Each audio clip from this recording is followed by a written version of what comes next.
Hello everybody, welcome back to some more Fire Emblem Awakening Lunatic Plus goodness. It's going to be a pretty fun day today. We're getting Morgan, who I'm actually probably not going to use in this run. I guess we determined that I was going to pass down Arms Thrift and Tomebreaker, because they're going to get Vengeance, Hex and Vengeance on their own. And then if we end up using them at all, they'll get, Hex and Anathema on their own. If we end up using them at all, they will get Vengeance on their own. Hey Poochievert, thanks for being here today. Hello Me Mike, thank you for stopping by today. Hello Mirror Fanboy, thank you for being here today. Welcome everyone. Hello Asupapas. Hello Garrett. Welcome to the stream. Hello Sal, welcome to the stream. Mike says congrats on becoming a father. Thank you so much. Yeah, we're gonna meet my daughter really soon. Papa says the title made them do a double take. Let's make a real quick poll today about maybe, does anyone have like a favorite second generation unit? I'll put a couple of them on the poll. Let's see. I'll try to come up with some good ones. If I see any good suggestions in chat, I'll add them as well. Unfortunately, we can only do like, I think 4 options, maybe 3 or 4 options on the poll. So I won't be able to include everyone's favorite, unfortunately, but it is what it is. I'm definitely going to include Morgan and Severa. I'm pretty sure they're popular. Actually, I'm not sure. I know, I'm pretty sure Severa is popular. I don't know if Morgan's actually popular or not. Severa should definitely be popular. I think Owain is pretty popular. Let's see. Yeah, we'll go with Owain. You like Na? I'll include Na if people want me to. Or should I say Na? Lucina, yeah, of course, Lucina. I'm actually gonna remove Morgan and put Lucina, because Lucina's way more popular than Morgan. This should be good. Hello, Sothis, thank you for being here. Yeah, Severa's a good option. Severa's a good option. Inigo, I don't want to split the votes too much. Let's do Owain or Inigo. We can put them together, so for the people who like male characters more than female characters. A new baby, what are its stats? We're gonna find out very soon. Yeah, you like Owain. Here, let's actually remove Na and include Inigo. That way we have 2 male options and 2 female options. That's better. Alright, let's start the poll. I've already sorted all my inventory, so you guys don't have to see me do that. Hello, Yared Reyes. Thank you for being here today. Hey, Sothis. Yeah, Sal, you were wondering if I was actually going to become a real father or not based on the title. No plans right now. No plans for that right now. Yeah, you guys like Owain. I know people like Owain. In fact, I should have known that because people like Odin. The title is like 100% technically true, relevant clickbait. Anybody who like regularly watches videos on my channel would understand that, you know, the main thing I do on this channel is play Fire Emblem. So you know that you could look at the picture and you know that this is going to be a stream about recruiting Morgan, but it's still funny. Alright, so this is Morgan. She starts in Dark Mage because her mother is a Dark Mage, which is fantastic. I love the fact that you get to choose Morgan's starting class. If you could pick Robin's starting class, they would be indisputably, in my opinion, the best unit in the game. Probably that's the only thing holding them back from being the best unit in the game. The fact that Robin starts in Tactician, which is kind of a crappy class for promoting, and promotion is such a big deal because you have limited second seals, you have limited master seals early on in the game, is the one thing, in my opinion, that holds Robin back from being top tier. You can choose Morgan's starting class. That is so fantastic. You like Owain because they became Odin Dark. Typical Galaxy says they got clickbaited. I'm sorry. Yared, you're happy to be part of the birthing process. Asupapis, you like Severa and Owain. Owain gets the edge because he's hilarious. Yeah, I like funny characters more than anything else. Joseph, hello, thank you for coming to the stream. Fatherhood is so exciting. You remember your first kid, you slapped a master seal on her and sent her to war. You got me in the first half, I'm not gonna lie. Kavuchu, welcome to the stream. Tomebreaker, let's go. Poochievert says Tactician is fun and cool. Yeah, I mean, honestly, the utility of being able to use tomes and a physical weapon early in the game is actually really strong. If you could choose Robin's class, you would probably choose Tactician at least some of the time.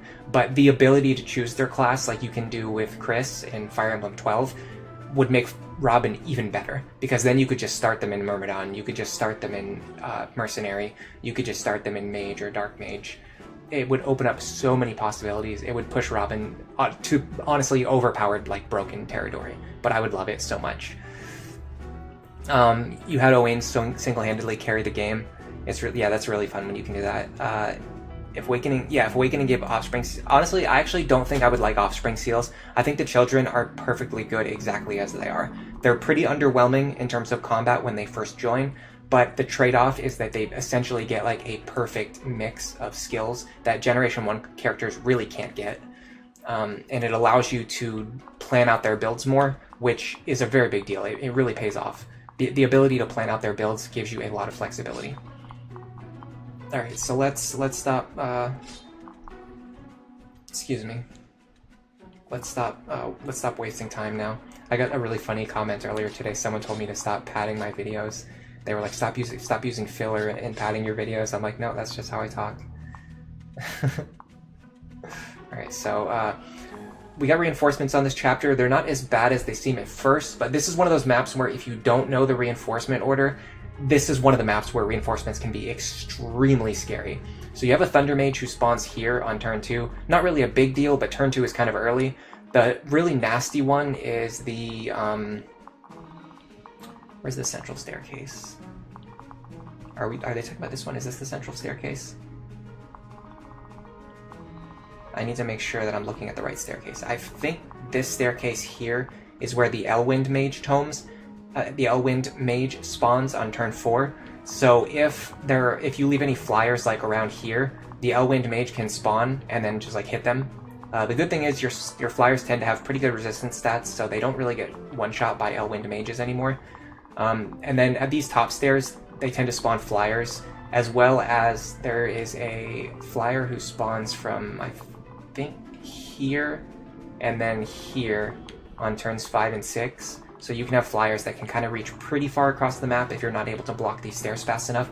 I recommend blocking this staircase with someone who can either tank or enemy phase a wyvern spawn, but you can also just leave the stairs unblocked if you want experience. The other problem is the staircases, the chests. You have thieves that are going to go for these chests. There's definitely this one here. I think he actually goes for this chest and then maybe escapes from this staircase. I'm not exactly sure, actually. I usually just kill this thief before he gets anywhere.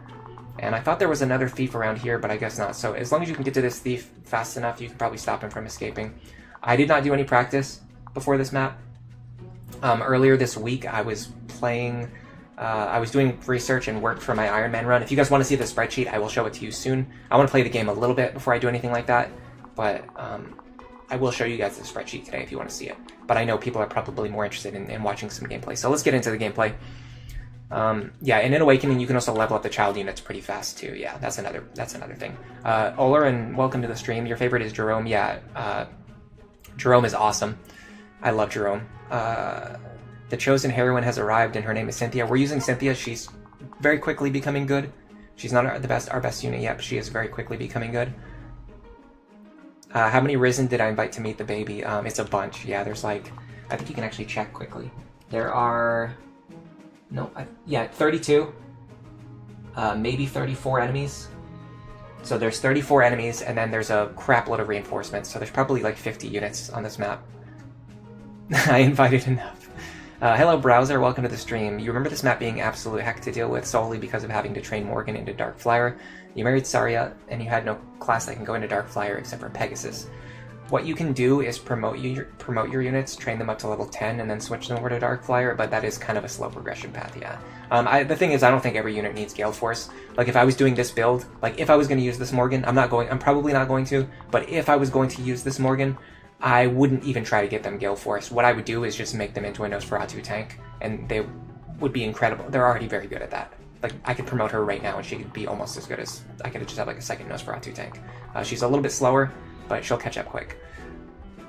You think this is the easiest second generation chapter, Emperor?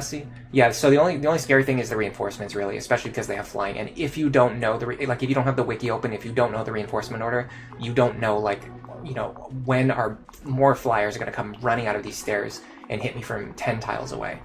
It just, yeah.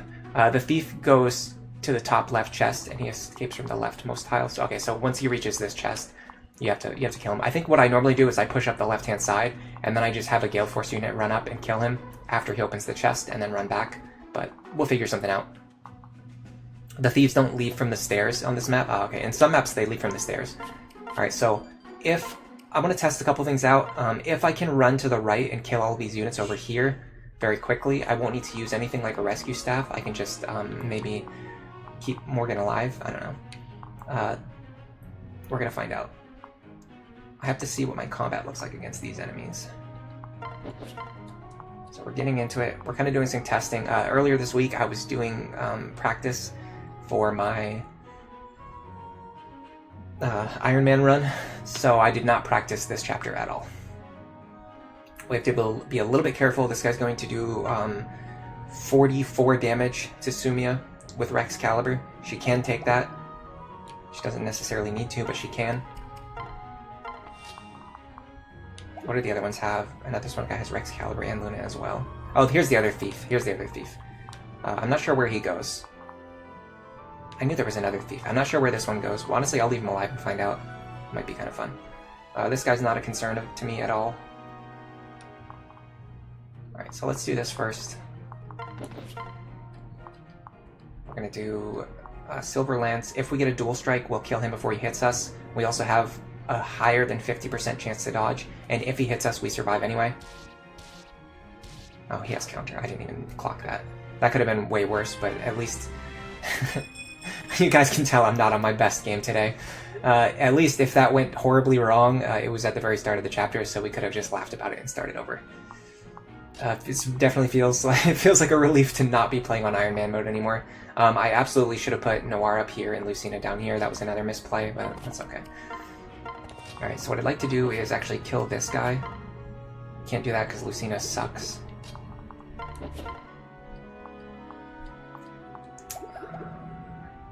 Okay. I'm probably going to have to let these enemies go for a turn. And use a rescue staff to get Morgan. So let's do that. I also put Lisa extremely far away from where she needs to be. Can I even reach? Yeah, of course I can. That was another Frederick moment. Yari, you say Morgan's got this. Maybe not yours, but mine, definitely. You think she's the best child unit? Am I ever going to stream Engage? Probably not anytime soon. My current Switch is not set up for streaming. So even if I was going to play Engage and stream it, I would not be able to until I get another Switch. I was thinking of just waiting until I get a Switch too. And then the other thing is that I decided that I'm going to do my first playthrough off stream. I'm not... It's like I have to have a balance between, I guess you could call it a work-life balance. I'm not sure if YouTube is really technically a job for someone like me. It's probably more, for me it's more like a hobby. But either way, I need to find some kind of balance between playing games in my free time and streaming games, and I don't feel like I really want to stream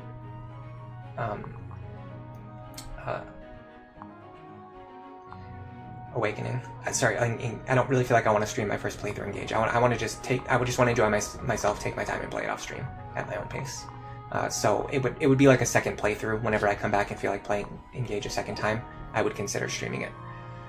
Hello, Esep Bata. Welcome to the stream. Sel, something funny you just saw. When I paired Crom with Sumia, it made you wonder how Crom is actually in the air with her. You can't imagine Sumia carrying him while flying. Yeah, I guess he's riding on the back of the Pegasus. Rob, welcome to the stream. Your favorite is also Jerome. You love the Batman vibe. I just like Jerome as a unit. I theorized an awesome build. I might even make a video about this. I theorized a really awesome build where you can get 100% crit with Jerome, and he ends up just dealing like triple damage to everything for the rest of the game, which is kind of incredible. Like, just imagine, like that is so much better than a single like +5 damage skill to be able to just triple your damage against everything for the entire rest of the game. It's crazy. Yeah. I mean, I honestly, I considered streaming my first playthrough, so I still might end up doing that, but I just, as of right now, I don't have any plans to do it. Crom is just vibing over here. Oh, God. Yeah, today's going to be a fun stream. I don't know if you guys noticed, but I released a video today, and I got kind of lucky because I woke up to use the bathroom, and when I did that, I checked my comments like right around the time when the video was posted, and there were some absolute Chad commenters who pointed out the fact that the audio on the video was messed up, and because of that, unfortunately, I had to get up like 2 hours earlier than I wanted to, and I had to spend like an hour and a half re-uploading the video, going through all the YouTube checks and all that stuff, so I could upload the fixed version. But as a result, also because I was planning to stream today, I missed out on like 2 hours of sleep before the stream, so today's gonna be a fun day for sure. Who did I marry? I married this woman right here. Her name is Saria. She is the goth GF of this game. So I tend to find myself marrying her. Crom is carrying the good old Arcania tradition of letting their wife carry their bum self. I see. You're talking about Marth and, how am I forgetting the name of the very first Pegasus Knight ever? Kata. Or people used to call her Sheeta, and now I think they call her like Sita. I don't know. It's another one of those things where she has like 3 different names. Awakening is actually the reason why that happened, by the way. If you look at the characters that have 3 different names, typically they're characters who came out in games before Awakening, and this happened because of Awakening.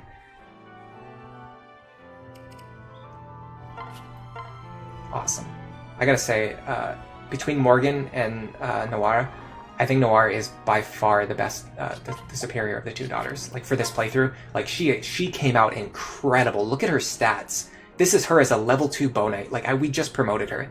Her strength, skill, speed, and defense are all fantastic. Like she's really strong. Morgan is actually a little bit underwhelming comparatively. After we promote her, she'll be a little bit better. But honestly, I think this character is really going to shine, especially with the hero pair up. Like we can switch Severa into the lead if we need a tank. We can keep Noir in the lead if we want to do stuff like this. Like she's outspeeding Myrmidons and doubling them. And with the hero pair up, she's like even stronger. Like those are just her base stats. Like her base stats are that high. Alright, if we have a character who can fight this Swordmaster, which is actually going to be pretty tough because the Swordmaster has a pretty frustrating combination of skills. Let me see if I can do this. These 2 both have Gale Force, right? Yes, they do. Is there any world where this works? Answer seems to be yes. So I'm going to do this. Okay, so this is I think this is actually the first time I'm showing this off on stream. This is why having 2 Gale Force units together is really strong, because you can do this. You can run up here. You can hit this unit. We're going to kill them. Then you get the opportunity to switch Cynthia into the lead and have her attack as well, and then she'll trigger Gale Force, and that allows her to run away too. Now, I'm gonna see if she can take out the Swordmaster. I really doubt it, especially with... Yeah, no, that's not gonna work. All right, so we're gonna take out this mage instead. This should be enough damage, so we're just gonna go like this.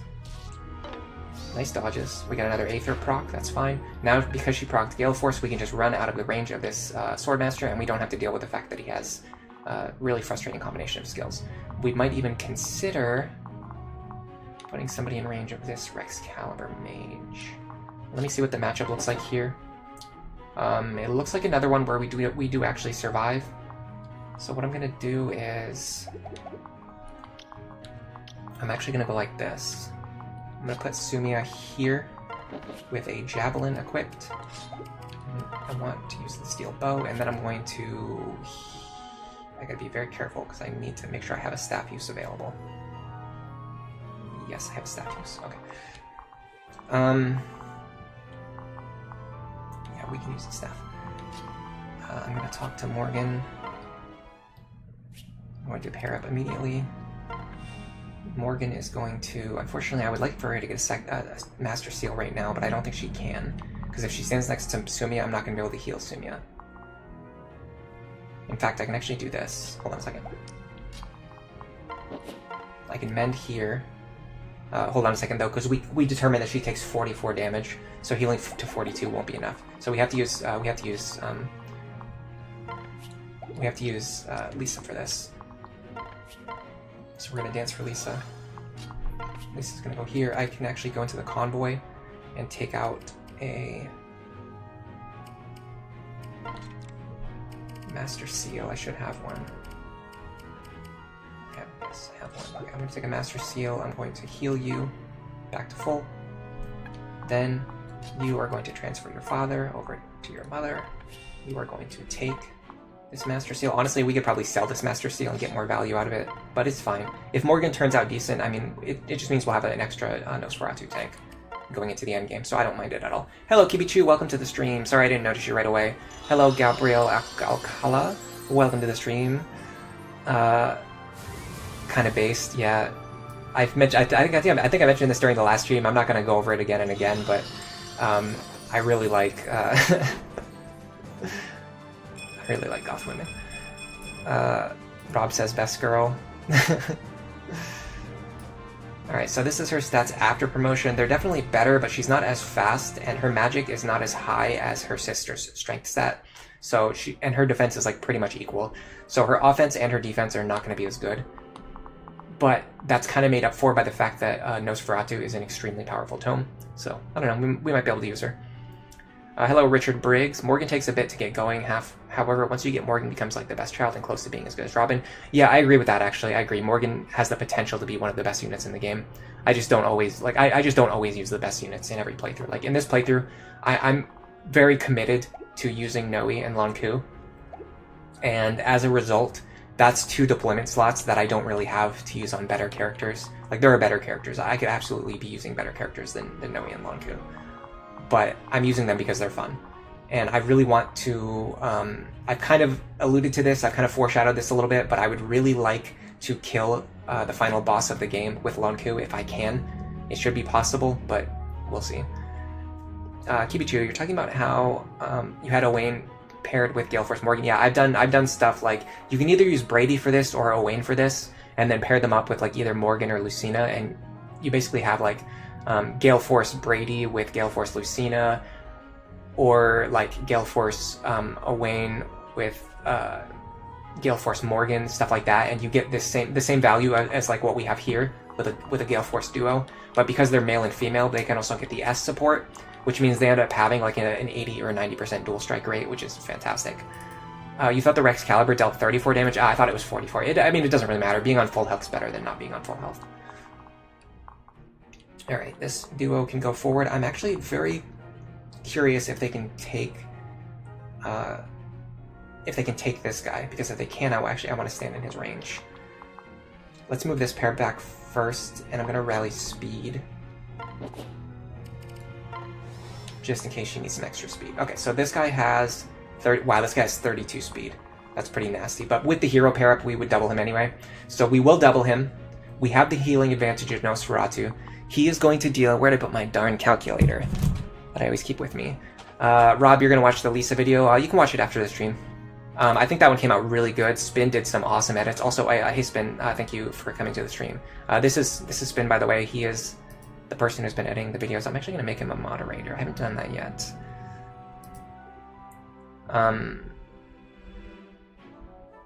Yeah, just standard moderator. The only reason I really need moderators in chat, honestly, I don't even need moderators when I'm streaming, but usually when Millie's streaming, she's using both the desktop and the laptop, and that means the only way I can access the YouTube chat is by opening it up on my phone. So if someone comes in and starts like posting offensive messages while Millie is streaming, you can just ban them from the channel. I wouldn't mind at all. That's the only thing I need moderators for. Let's see, what was I saying? Rex Caliber. You were going to watch the Lisa video. Yeah, you can watch it after the stream or just watch it, whenever you want to. But I think the edits on that video came out really good. I think it's the best one so far. It's even better than the Muriel video. You like Dual Support Plus? It's fantastic. Snow Warning says, please be respectful towards the streamer's daughter. So we have a little bit of a narcissist parent situation here, because Noir is definitely my golden child. She is really good. She really came out so powerful. Like, I can't believe how strong she is at the moment she joined. I talk often about how Generation 2 units like can't fight anything when they join. I was proven wrong. Like this is like peak Generation 2 right here. She's so strong. And then you have Morgan over here who's got like middling stats for a level 1 sorcerer. Like she's okay. Let's see, Enferesi browser. Is there any reason for Armstrift Morgan over Solidarity or Veteran? I think we weren't going to use her anyway, so I just figured I would put Armstrift on her just in case. If we turn her into a Nosferatu tank, with 15 luck, she'll essentially get... She'll get 23 Nosferatu charges for each tome instead of 20 charges. It's something. Hello, Daya Cook. Welcome to the stream. Keep it true. Your big issue with the child units is they can only support with other child units. It's good for the plot, but it makes it hard to use the full use of the kids unless you want to get them in pairs. Yes, I've noticed that too when I was doing plans for my runs. Whenever you plan a child unit in the run, you have to bring in 2 of them. You can't bring in just 1. Unless you pair one with Robin, which I don't really like doing. You're playing 3 houses right now, and you're doing Golden Deer. You know what? I actually really want to try 3 houses again sometime soon, because I realized that the characters in that game have spell lists, which refresh between every chapter. And one of the things I love about Awakening is the infinite rescue stabs. It actually made me realize that you can do the same thing in 3 houses. If you have a character learn rescue or learn warp, they can use it every chapter. It's not exactly the same because you can't go into a chapter with 15 rescue stabs, but you can have 3 or 4 uses of rescue every single chapter with your rescue users, and that's very similar to the way that you play Awakening. Hey Tricky, thanks for stopping by. You watched the Lisa video already. I hope you enjoyed it. How far am I through the game right now? We're a little bit more than halfway. We just took a detour. We did some paralog chaining. I think we just did 4 paralogs in a row. You guys are prevented from leaving the stream. Yeah, please don't leave the stream. The Golden Child treatment won't have a lasting effect on Morgan's confidence.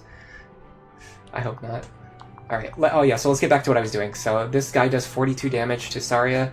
She's going to take 42 minus 22 minus 7. She's going to take 13 damage. Then she's going to deal 44 minus 16. She's going to deal 28 to herself while healing 14. That is 28 plus 13. That's 41. I think she survives that even without Nosferatu. Yes. However, because of the way Nosferatu works, I'm going to take 13 damage. Then I'm going to heal myself for 14 damage. So I'm going to heal back to full. Then I'm going to hit the enemy for 28. So I'm going to take 28 damage. Then I'm going to heal myself for 14 again. And then I'm going to, I think, kill the enemy. 28 times 2 kills the enemy, yes. So then I'm going to kill the enemy. I'm not going to take any more counter damage. I feel very confident in saying this. I am very confident that I am going to survive. I'm actually going to unequip Robin because I want to get full Nosferatu healing. I don't want to chip the enemy before Nosferatu. Now let me see if I can make good use of Noe and Long Ku. Probably not, unfortunately, because I started with Noe out of position. But let's see if she can do anything. The problem is this flyer can reach her no matter where she goes. So yeah, I'm just going to put her over here so I can use her next turn. And then Henry, I will put here.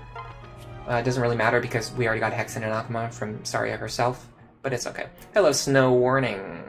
You can also use the 2nd generation units with one of their parents and also have an A support. Yeah, that's fine. I'm kind of doing something similar here. I'm not doing the same exact thing, but I'm using siblings because I didn't recruit any male 2nd generation units just by coincidence. So I ended up going A supports with siblings and then A supports over here with just, I guess, roommates. If you want to challenge run on 3 houses, play it with no recruitment.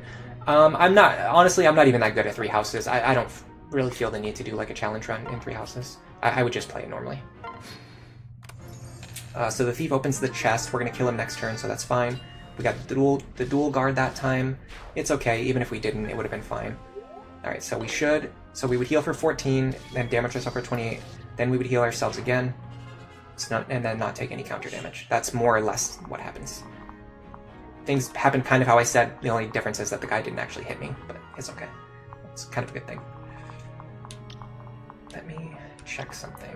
Okay, so these tiles are protected as long as we can get rid of all 3 of these flyers, which I think we can actually do. So if I go like this, I go here. Okay. Last turn was like okay. This is going to be the first time I'm ever going to show off like the true power of a Gale Force pairing. Let me post my stream links before I do that, because I want people to see this. This is about to be epic, guys. This is about to be amazing. I've already visualized what's going to happen. You guys are going to want to see this.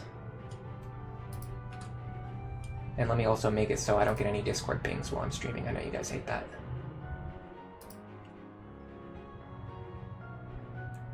Let's go here. For good reason too, by the way. It's annoying. I don't even like it when people ping me. Like, when people actually ping me. Never mind, like, getting, like, phantom pings from watching a stream or whatever. Yeah, we're gonna do double Gale Force. This is probably gonna be the first time in this series where we're gonna get, like, unbelievable, like, double Gale Force value. So I think what I want to do is, I'm gonna start here. This one does have counter. Unfortunately, it's gonna require dual strikes. Am I fine with fishing for dual strikes? Maybe. Let's see what we actually have for bronze bow damage. No, I know how to do it. Okay. Bronze bow.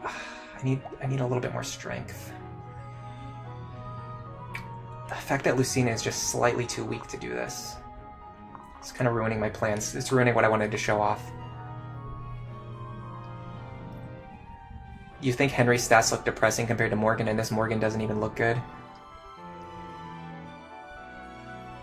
You guys are gonna want to see this. Yeah, it's a Ellery stream, but it has Marvel dialogue. You guys ever watch those videos? I actually watch them sometimes when it's like Breaking Bad, but it has Marvel dialogue, or like I've seen some other ones. I don't know. They're pretty funny. Is the Falchion stronger? Oh, you might be right. Good call. Very good call. I can test that too. Falchion is definitely stronger. Problem is, the one that we can reach with the Falchion has resistance to physical damage, so our damage is going to get cut in half. And then the ones that we can't reach with the Falchion, we don't have enough damage to kill him reliably with the bow unless we use a Strength Tonic. Now, if I knew this was going to happen, I would have used a Strength Tonic, but now I don't have any time to do so. Is that strictly true? I can definitely visualize a world in which I could use a Strength Tonic and then dance, but that's an absurd chain of events. Let me start with this. I'm gonna do what works. So we're gonna go like this. I would like to hit with the Falchion in this case. So we're gonna equip the Falchion. We're gonna run up here. Because this guy is counter, we're gonna attack him from 2 squares away. We're gonna use our Javelin. If we get a single dual strike, he should die. We got it. Okay, he dies. Now she triggers Gale Force. Now I run over here. I go like this. I'm going to equip my Steel Lance. I'm going to attack twice with my Bronze Bow. If I get a single dual strike, he dies, and I trigger Gale Force. If I proc Aether, he dies, and I trigger Gale Force. Now I can run back to safety, or I can actually just kill a third enemy behind enemy lines, which I like the idea of doing that. So I'm going to stop and think about how I'm going to get rid of all of these enemies, and I'm going to use either Lucina or Cynthia to get rid of one of them. Before that, I'd like to get rid... Does anyone know where this thief escapes to? Does he escape to this stairway, or does he go somewhere else? Because if I have to stop him right now, I have to dedicate an action to doing that right now. Let me find data on the thieves. Let me see if it says where they escape to. It just says prioritizing chests and then escaping. It doesn't say where they escape to. If you know, let me know in chat, please. Ambush spawns. They're right behind me, aren't they? You've seen one that has what English sounds like to non-English speakers. We have an energy drop. Yeah, we can also use that. Oh yeah, that's right. Someone mentioned they don't actually escape from the stairs. They either go to the right tiles or the left tiles. But I don't know exactly what that means. Does it mean like here? Because he can reach these tiles. He escapes to the right, says Cat. I need to stop him right now. Thank you, Cat, and thank you for being here today. Yeah, he escapes right here. Okay. Oh, they can move on to the water, and they escape into the water. Oh, okay, I get it. That's actually kind of cool. That's kind of cool gimmick. 1, 2, 3, 4, 5. Well, if that's true, then I think he stops here, and then next turn he escapes here. Do you guys want to test that? Do you guys want to test that? Do you guys want to test that he moves here and then escapes, or would you rather I just kill him now? I'll let you guys decide. I think that's kind of fun. All right, is there any way I can get a character up here and take out this mage? Probably I can get Noir up there, I think. I have to be careful. There's going to be an Elf Thunder. There's going to be Elf Thunder that's going to spawn right here this turn, which is not scary at all, actually, but whatever. Like, I could easily divert Sumia or even Noe and Lonku over here. You guys want to test it? Okay, let's test it. I think that's fun. I think that's actually really fun. Let's test it. Alright. Yeah, I just don't know how to make use of this Morgan, especially because she doesn't have a good pair-up partner, because Noir is much better paired up with Severa. Like, these two right here, like, history will remember them as roommates. Like, they're a dynamic duo. You've never seen him escape? You think I should use a safe state? I don't really like using safe states on these streams, specifically, because this is meant to be a showcase of like actual gameplay. But I will use a safe state in this case, just in case. I don't know if I don't know if I'm actually going to load it, but I will make a safe state right now, just in case the thief does escape. We can maybe make a decision about that later. All right, so let's. In fact, hold on a second. Hold on a second. Hold on a second. I'm kind of gaming right now. Oh, this should be fun. Steel bow. God, she hits so hard. Oh my god, the Noe training arc, guys. Wow. Let me just casually one-shot this guy really quick. I don't even need to do any calcs. You just run up and one-shot him. Like, that's it. That's all you need to do. Game over. Dude, we could, like, run up here and start fighting these enemies this turn. I'm pretty sure we could start fighting these enemies this turn. Like, this is crazy.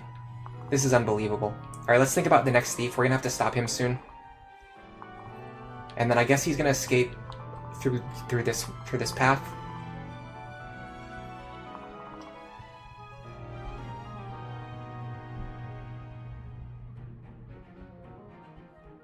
Snow warning. You're saying that he escapes on turn 3? Well, technically right now it's turn 2. So I don't think he escapes this turn. When did Noe get 33 plus 8 strength? I mean, we've just been training her. We've just been training her, and it really pays off. Like, her growths are unbelievable. In fact, you know what? I said I was going to show off my spreadsheets today. Let me think about whether I should do that right now. Do you guys want to see some spreadsheets? Let me know if you want to see some spreadsheets. I will show you how unbelievable Noe is. Like, she completely breaks the rules of how the game is supposed to work. She breaks every single rule about how this game is supposed to work. Get some fun little chip experience there. Alright, so let's get rid of the Swordmaster. In fact, honestly, we can probably just get rid of the Thief right now, but because you guys want me to test it, I will test it. So let's do some testing. I think he's not going to escape this turn. Hey Duke Nuka-Cola, welcome to the stream. Thank you for being here. Empressy, sorry, Cell, you want to see the spreadsheets? Empressy, if I reclass Noe back to Manakete, will she be good? Not really, no, Manakete sucks. It has higher base stats than most tier 1 classes, but it has lower base stats than tier 2 classes, so, and especially without the Dragonstone. Okay, Gabrielle wants to see spreadsheets, Aid wants to see spreadsheets, Olerin wants to see spreadsheets. Alright, let's get the spreadsheets out. I think this is worth looking at, especially to show off Noe, and also to show you guys just the pure insanity of what I've been doing this week.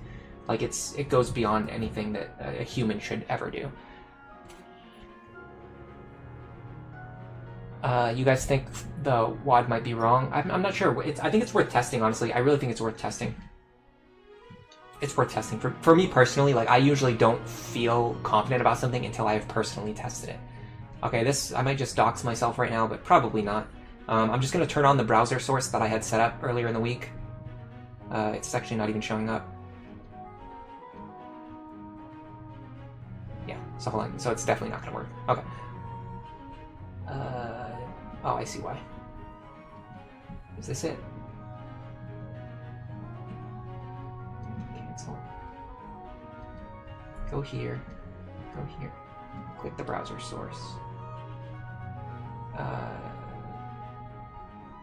feel like it's supposed to be this, right? Yeah, it's not showing up. Okay, where's it supposed to be? Where did I put it? The problem is if I reset it right now, you guys are gonna see like everything on my browser that I might not want you to see. Because I think there's like information across the top that I had cropped out. I mean, it's not a big deal. It's just like, but I don't know how to like to make it capture the browser window the way it was doing last week. I mean, it's very clear. I'm very clearly selecting it, but it's not showing up, and I'm not 100% sure why.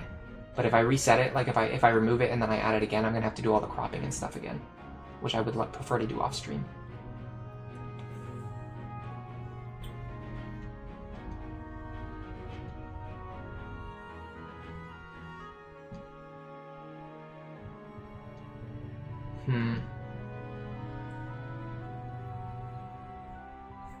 It says, yeah, it says turn 3, but turn 3 means next turn. It doesn't mean this turn.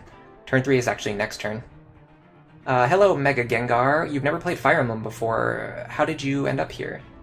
You have the one, you have, you're probably talking about GBA, FE7 on Nintendo Switch Online. That's actually not the first one, surprisingly. That's like the 7th game in the series, but you should check it out if you're interested. Unfortunately, there's not a lot of exciting stuff happening right now because I'm trying to get a spreadsheet to show up that's not showing up. Alright, let's do some gameplay. I'll come back to the spreadsheet thing later. And if you guys see a spreadsheet just randomly pop up on the screen, I guess let me know. Maybe it'll pop up in a couple minutes. If you ride a dragon, you tend to be a good unit. Yeah, the thief should end his turn right here and then escape next turn. Does an incognito tab remove my saved windows? Actually, that might be a good idea. Hold on a second. Let me go like this. Copy. New private window. Go like this. Because it is a public spreadsheet, so even if I open it incognito... Never mind, I can't view it. It won't let me view it in private mode for some reason, even though it's a public... Oh no, it's not public. I have to make it public. Anyone with the link should see this. Done. Alright, now we're going to open up a private window. Yeah, this will allow me to... I don't really care about you guys seeing my bookmarks like that. I don't care about that. There's some other stuff I might care about. I kind of don't like that. That's being shown. I don't like that that's being shown.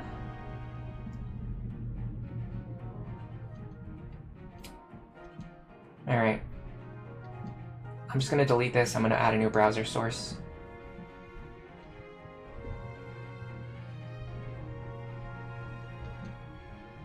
I think I used this last time.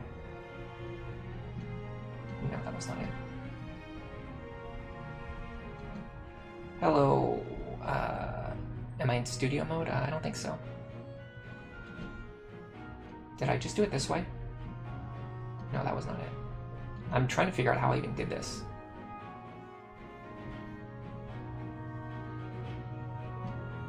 I'm sure it was this, but it's not showing up here. I don't know, guys. I'm gonna get back to the gameplay for now. I will try to shop the spreadsheets later. I've been sitting here for too long not playing the game. There's people who would prefer to watch me play the game, so I'll handle that in a minute. Let's do some gameplay. We'll come back to spreadsheets in a minute. Maybe after we finish this chapter, I'll do it before I potentially play another chapter.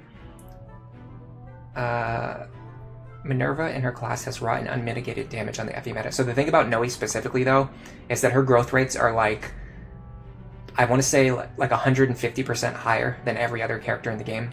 Like, it's unbelievable. I calculated everything out, and her growth rates are just so much higher than they should be.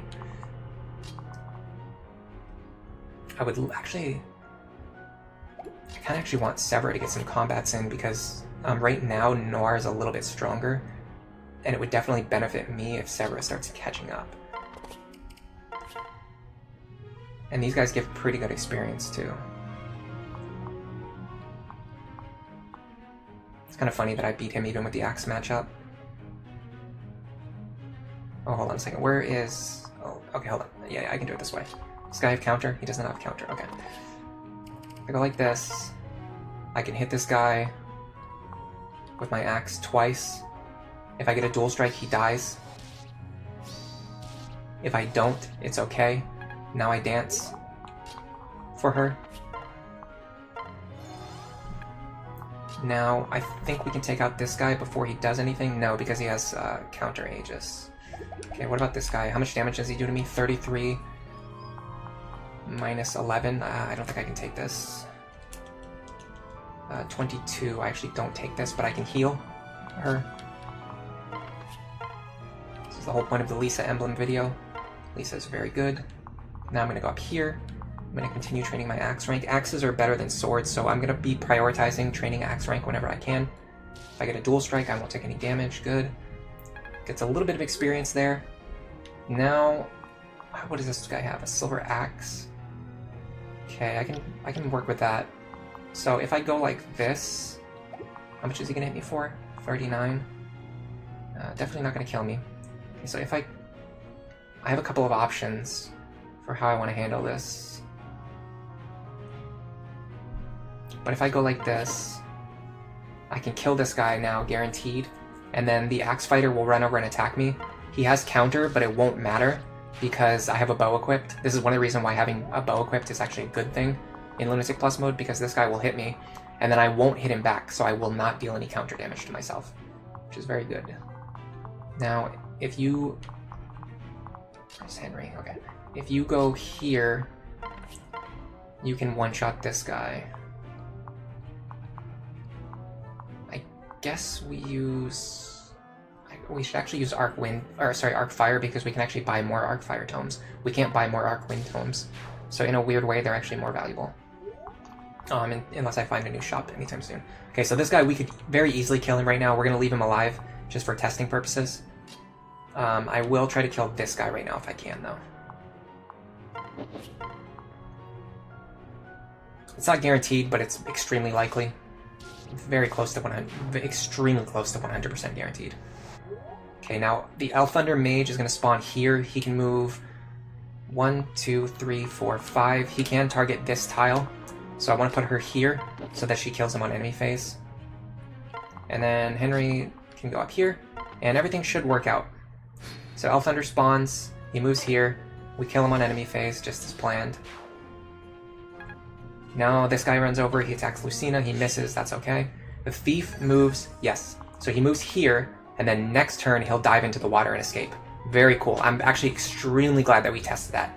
That also means that this Thief should have a very difficult time getting away, because he's going to go here, then he's going to go here, and then here. So it's going to take him multiple turns to escape through this canal. Sever is really good. Yeah, Sever is really good. You were looking for Awakening Lunatic strategy, and my video helped you so much. I am glad to hear that.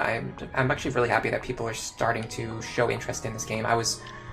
Honestly, I actually had a suspicion. I had a suspicion that if I made these videos, they would do quite good, because nobody else has really made videos like this before. Whenever I went looking for videos like this, I could not find them, and I was like, if there are people who like want this information, it's just not out there. So if I make it, like, my guides are going to be the only ones out there, which means, you know, they do have some potential. Having said that, I would definitely be happy if other people, you know, started making similar videos in the future. You know, it would not upset me at all. I would be very happy if Awakening just randomly became popular again. Okay, I want to chip this guy with Morgan. I want to chip him without killing him, but I don't think I can do that. I think if I hit him, I kill him. Okay. So what about Lucina? Does she kill him? Right, we already went over this. She does not guarantee to get the kill. This is kind of tricky. Okay, hold on. No. I have a smarter way of doing this. I'm gonna go here. I want Cynthia in the lead. Now there is going to be Elwind spawning here, and 2 Wyverns spawning up here. The Wyverns shouldn't be able to reach me. Yeah, the Wyverns can only reach like around here, but I'm not planning on ending my turn in this range. And then the Elwind Mage can only target like around this area, and I'm not gonna end my turn on these tiles, so I should be fine. Okay, the reason I moved there was because that I can dance for them with Olivia. Now they can do some variation of what they did on the previous turn. Now this guy's scary. We're not going to be able to take care of him easily. What I can do is use my bow to take care of him. Whoa, watch out. Go like this. Yes, I can do this. However, I'm going to leave him for now. I might want to take him out with someone like Noe, Lanku, or even Saria, although I don't think Saria can get up there anymore. So we're going to see what else we can get rid of first. Also, this Thief is a little bit of an issue. maybe we should take care of the thief now. Hello, X. Welcome to the stream.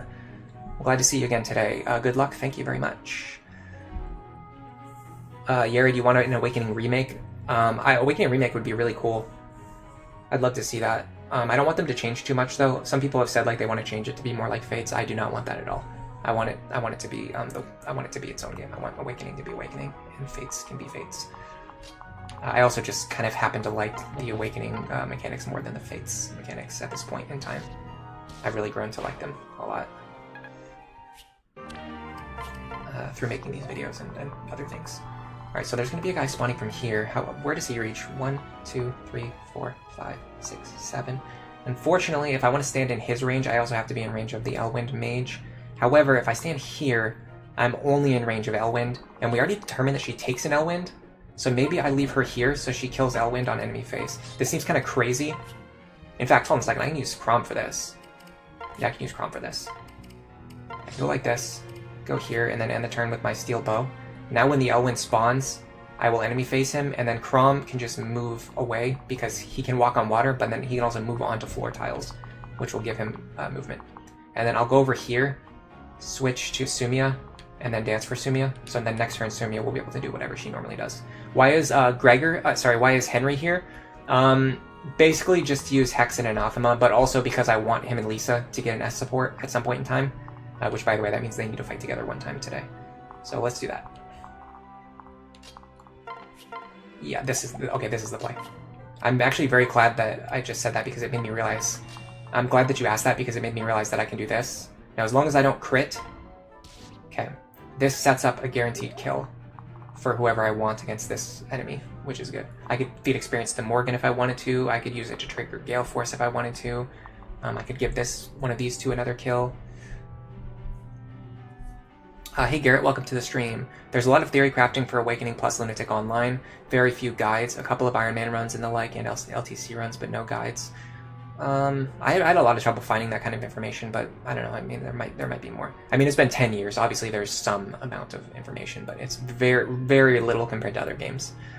Bonked, you don't usually play Awakening, but you're happy the 3DS games are getting any attention. You know it's not easy to play them right now. Yeah, it's pretty difficult because of the eShop being taken down. Support plays the larger role in pair-up bonus for Awakening, as well as stacking support from our allies. Yeah, this game has a narrative theme of like using supports to overcome impossible odds. Like in the story, you know, the bonds between our allies give us the strength to overcome impossible odds. And the gameplay really reinforces that story, and I love that so much. Alright, so I'm going to have to use a bow to get rid of this guy, which is also not guaranteed because Lucina is extremely weak. God, why is she so weak? Why is she so weak? It's unbelievable, and I can't dance for her again either if she misses the kill. I'm going to have to enemy phase this guy, I think. Alright, so yeah, let's do this then. Let's enemy phase him. So let's plan around this. If I use the falchion here, I can guarantee get this kill. Taking damage is okay. Now we switch back to our flyer, and she can kill either this enemy or this enemy. I think this one's going to be tough because of Arc Wind. Unless I can one-shot him. I can't one-shot him, but he actually doesn't do that much damage to me. He does have counters, so I have to be careful of that. Don't worry, I finally noticed that one of them had a counter. Okay, I can fight him at range. He will deal 19 damage to me, which is fine. I can take 19 damage. Then I'll trigger Gale Force and run away. So we're going to do that. In fact, we got the dual strike anyway. Even better.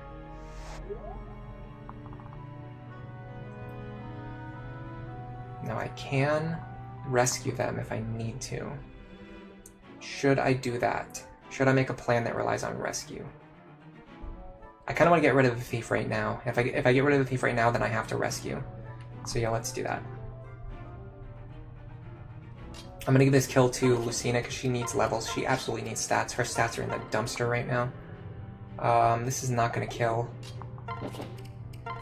She literally cannot kill unpromoted enemies. Like, this is crazy how weak she is. It's very frustrating. And keep in mind, she is not a level 1 Bow Knight, okay? She's level 10 Lord, level 10 Great Lord, level 1 Bow Knight. She's effectively a level 30, 40... She's a level 41 character, and she cannot kill unpromoted enemies. Like, it's unbelievable. Like, it's crazy how weak she is. It's because you recruit her so early in the story. She doesn't inherit a lot of stats from Crom and Sumia, or whoever her mother and father are. She won't inherit very much stats from them. Tricky says at a specific point, Henry's aura might be redundant when I'm running so many sorcerers already. Yeah, that's true. I could replace Henry with Morgan, but I need to get the S support on Lisa and Henry first before I bench him. I want to anyway. I don't think I'm going to, but I wanted to. That was my original plan. If I can, it just gives me an access to another paralog. You haven't seen me playing Engaged before. I actually have not played it yet. I have not started my playthrough. I was waiting until I got through enough of Fire Emblem 4 so that I wouldn't spoil the story for myself. Someone warned me that Engage contained spoilers for Fire Emblem 4's story, and I just got past that point, so I'm going to start playing Engage for the first time soon, but I am probably going to play it off stream. Even if I wanted to stream it, I couldn't with my current Switch, so I'd have to wait until I buy a Switch too. Lucina would be better if she had a husband that could give her some strength. I guess so. What happened with her strength stat? I don't know if she's strength screwed or if her strength is just naturally very low, but either way, she's trash. This Lucina is trash. You think Lucina can have a different father? No, I was just being funny. Bow Knight is interesting. Usually you go Paladin for Lance access. I made her Bow Knight so she could do a better job of supporting Cynthia, which she is doing. Alright, so we're gonna have to use Cynthia for this. Because Morgan is just Lucina is just allergic to getting experience. No, actually she can't do it either. So what's the best option here? If we can't reliably kill this enemy, it might be better to... Well, unfortunately this guy has a miracle, so we can't reliably kill him either.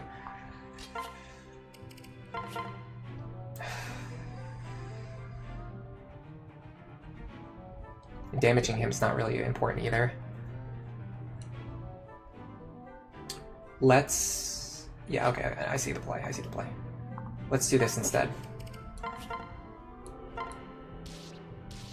Okay. That's fine. Now, we're gonna go like this. We're gonna grab Lisa. And we're gonna rescue. See, Morgan's being useful. Okay. Now, the question is, who can survive in this position? Saria could, but I can't get her up there. Can Noe and or Lonku survive in this position here or here? That is a hard maybe, especially because I think the flyers can actually reach. They can, okay. So that's not a good idea. But what I can do is put them in this position right here to fight this enemy and this enemy. Now if I fight them, I'm going to want a 1-2 range weapon, which unfortunately I cannot... Well, I can use the hand axe, okay. So I can use the hand axe. So let's see what the hand axe matchup looks like. I'll take 22, and then I will take 13. Is that it? Yes. Do I take those? Yes. Alright, let's use Noe for this. Hand axe. Lonku, you can train your bow rank. Don't forget to get rid of this guy. I'm going to put Saria here. Let me get rid of him first. Not quite enough for the one shot with the axe. Hold on, I brought hand axes for a reason though. Yes, I can do it with a hand axe. Okay. Cool. No, I just got some free experience too. Alright, now we're going to put Saria here just to give some support. And everything should be fine here. Everything should be okay.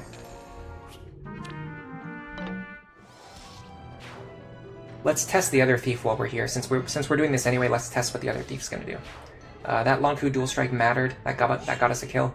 I don't know if it mattered in a good sense or a bad sense. You could argue that it was actually bad that Lonku stole that kill, because it means that I couldn't use them to spring my Gale Force units across the map. But could go either way. Could go either way. I need to use Cynthia here.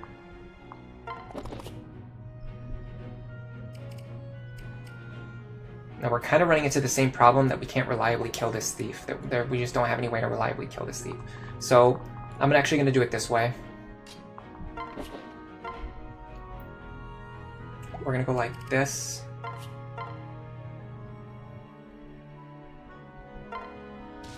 Dual Strike would be good here. We got it. Now we can fly over here and get rid of the Thief. Hold on a second. We want to test the Thief while we're here, so let's make a save state. The only reason I'm doing this is just to test how the Thief behaves. Didn't work.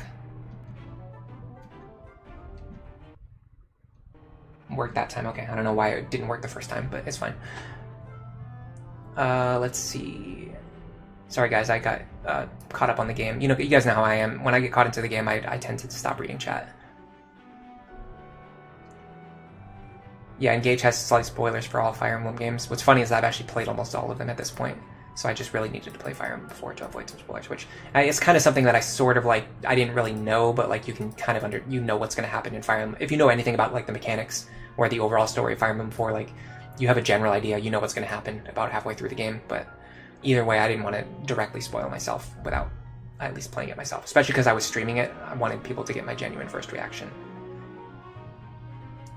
Let's see, Jerome Lucino is very good, yeah. Lucina is definitely more speed focused. Yeah, I married Saria this run. Let's see. I think so. I'm starting to have a lot of appreciation for the Sully Lucina pair up, just because it allows her to get it allows her to start with discipline with minimal investment, and it gives her better strength.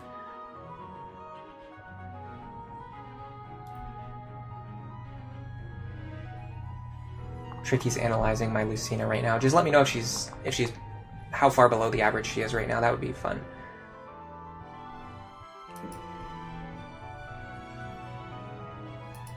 Browser, you mentioned. Oh, sorry. You tried routing out after I made my post about Sully being Iron Man reliable for Chapter 12. You decided to route out her supports, and you got her B support. B support for who? Yeah, I think Sully Lucina has been classically very underrated because she doesn't give Gale Force, but you can use her as a non-Gale Force unit and get a decent amount of value from her. Okay, I have to be very careful because I'm going to have a limited amount of actions, and I need to see what turn it is. It's turn 4, so there are going to be... Oh, this is the turn where the Elwind Mage spawns. I was actually wrong. There's an Elwind Mage spawning from here, and then there's going to be flyers that spawn from here this turn. So we've got time. We've got time to set up. We've got time to set up. We don't have to worry about the Griffin Riders. So if we can clear out a good amount of these enemies while not staying in range of too many threats. This guy's kind of scary because he does have counter, but I can leave Saria in his range with Nosferatu equipped if I have to, or I can even just keep bow users in his range. This Griffin's going to be very problematic. I'd like to get rid of him first, so let's do that.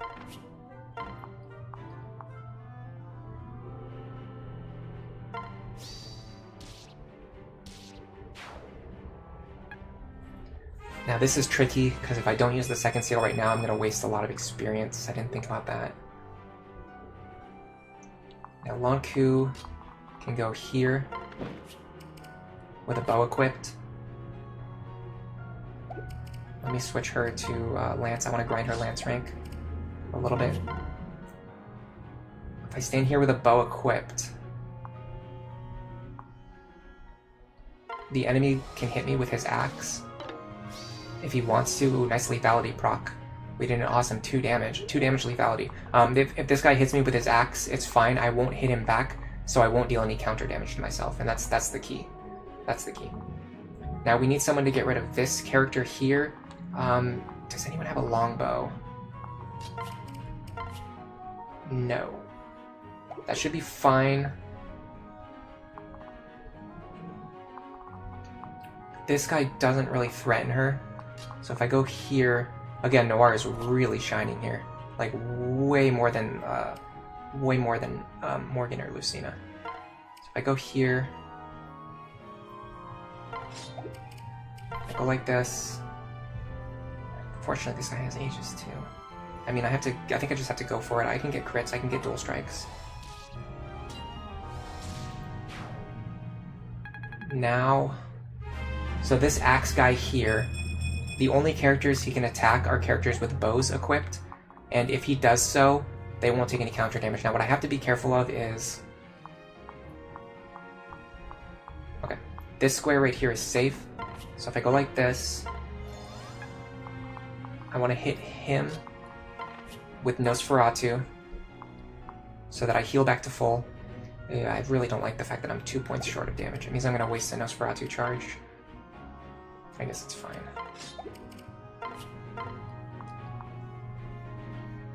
So I should heal back to full. I got a crit too, which helped. That saved me the Nosferatu charge. Now this guy is not really a threat. Now I have to stay out of range of this Elwind Mage and this Flyer. 1, 2, 3, 4, 5, 6, 7. I should be safe unless this guy has a hand axe, and even if he does, he won't hit me anyway. By the way, let me know if you guys can hear it. There's people out talking to each other on the hallway. It's probably not a big deal, but I can't really hear what they're saying, so you guys probably can't hear what they're saying. But if you can, just let me know. I usually don't like when people can hear people talking in the background. They're talking so loud. I don't know why they're so loud.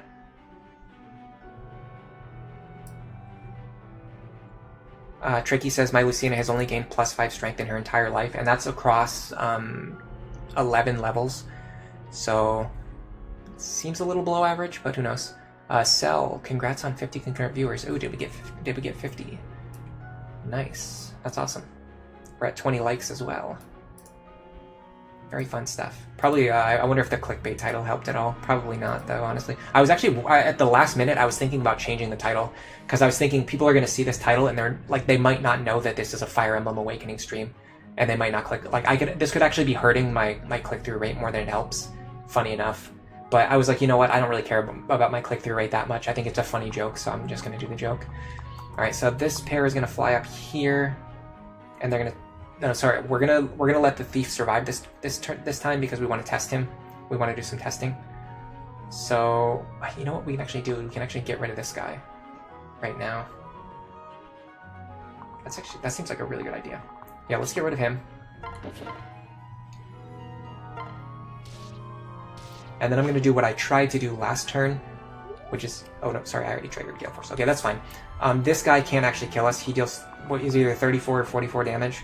So he won't kill us. This guy might kill us, though. 1, 2, 3, 4, 5, 6, 7, 8. If our health is low, this guy might kill us. That might have been a misplay. We'll find out. This pair, funny enough, just can't do anything this turn. I guess they can rally speed for somebody. And then... I don't know what these two are going to do. Just go up here. Should I rescue? You know, I was gonna use a rescue staff on Sume anyway, so let me just do that so she doesn't get killed. Now she needs a second seal. I don't know if I have enough second seals. I don't think I brought enough with me. Oh, those aren't even flyers. They're just melee units on the top. I was scared for nothing. I was scared for no reason. Okay, so yes. So this turn he moves here. He can't move onto the water. He doesn't have enough movement. I think next turn he'll actually move 1, 2, 3, 4 here. And then he needs an additional turn to escape. So I think we've actually got 2 turns before we stop this thief. I'm actually gonna make another safe state here. I'm gonna ignore the thief for 1 more turn. I think this is fun. Level 0 made. The title is clickbait. You just saw the description. You're not even mad. You think that's very funny. I answered the question while you were watching ads. I'm sorry. Yeah, no, I have no. As of right now. As of right this second, I don't have any plans to have any children. I just thought it was funny because of the idea popped into my head. I was just sitting there and I was like, what stream title could I use for this upcoming stream? It's gonna be about recruiting Morgan, and then it just clicked in my head. I just realized like, oh my god, that is such funny like clickbait. If I just put that, I'm gonna be like at first I was just thinking like I'm having a kid or I'm gonna become a dad or something like that. And then you put like the Morgan smiling as the thumbnail, and it worked so well. It just looks incredible. It's one of my favorite thumbnails I've ever made. Mega Gengar, you seriously thought I was going to become a dad? Well, technically I am with Saria, so that's my OTP right there. Alright, this time there's going to be a Griffin Rider here, and Wyvern Riders here and here. That's pretty scary. This guy has a lot of movement too. He's going to have 8 movement. 1, 2, 3, 4, 5, 6, 7, 8. Yeah, he hits all the way over here. What is it? 1, 2, 3, 4, 5, 6, 7, 8. Yeah, he hits here. He hits the tile that Longtrue is currently standing on. Alright, let's leave this guy alive for 1 more turn just because I find it to be extremely funny. This guy spawns with counter, of course he does. It's okay, we can do this.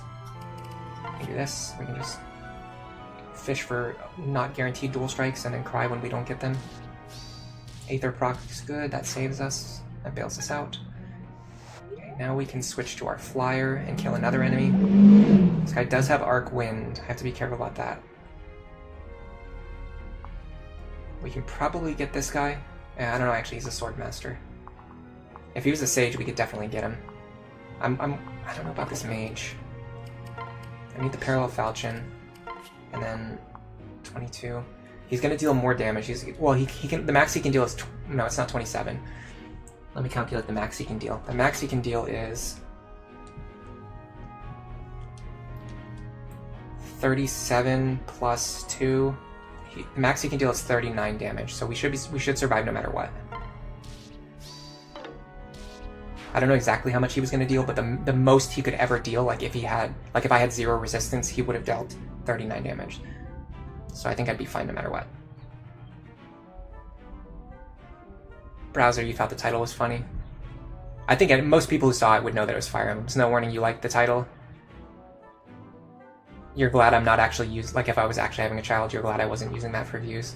I mean, if I was going to have a child, I would probably let you guys know. I don't know, actually. It's tough to say. It wouldn't solely be my decision, obviously. And it's a privacy thing, so I don't know. It's not something I have to think about right now, so the only thing I know is that there are 3 ways that children are created. Number 1, magical stork delivers them. Number 2, a time traveler shows up one day who just happens to have the wedding ring that you gave to your spouse, and they just happen to have the hair color, base stats, and growths and skills of the mother. And then the third option, of course, is the one where someone has a child in a 5-minute cutscene in between battles. You put them into a microwave dimension, and then they instantly turn into an adult. Those are the 3 ways that children are made. You're hearing motorcycle sounds. That's fine. I don't care about the motorcycle. At this point, I don't care about the motorcycle drivers anymore. They're out there. They're gonna do their thing. There's nothing I can do to stop them. So it's funny at this point. I got really mad about. I used to get really mad about it when it first started, but now I don't care anymore. It's the talking. Like when people are talking in the background, I don't like it because theoretically, if you guys could make out what they were saying, they might say something that I wouldn't say on stream. Like maybe something offensive, or who knows? Like who knows? You know what I mean? It's beyond my control. You don't want a person that you can't control just like talking on your stream like that. There's so many ways that could go wrong. So if there are people talking out in the hallway very loudly, as they tend to talk very loudly, it makes me nervous.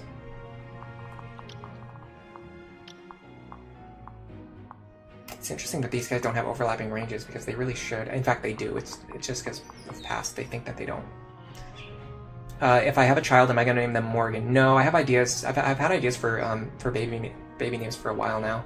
I have a couple, and then once again, it's something that wouldn't entirely be up to me anyway. It would obviously be up to the other person, at least some extent.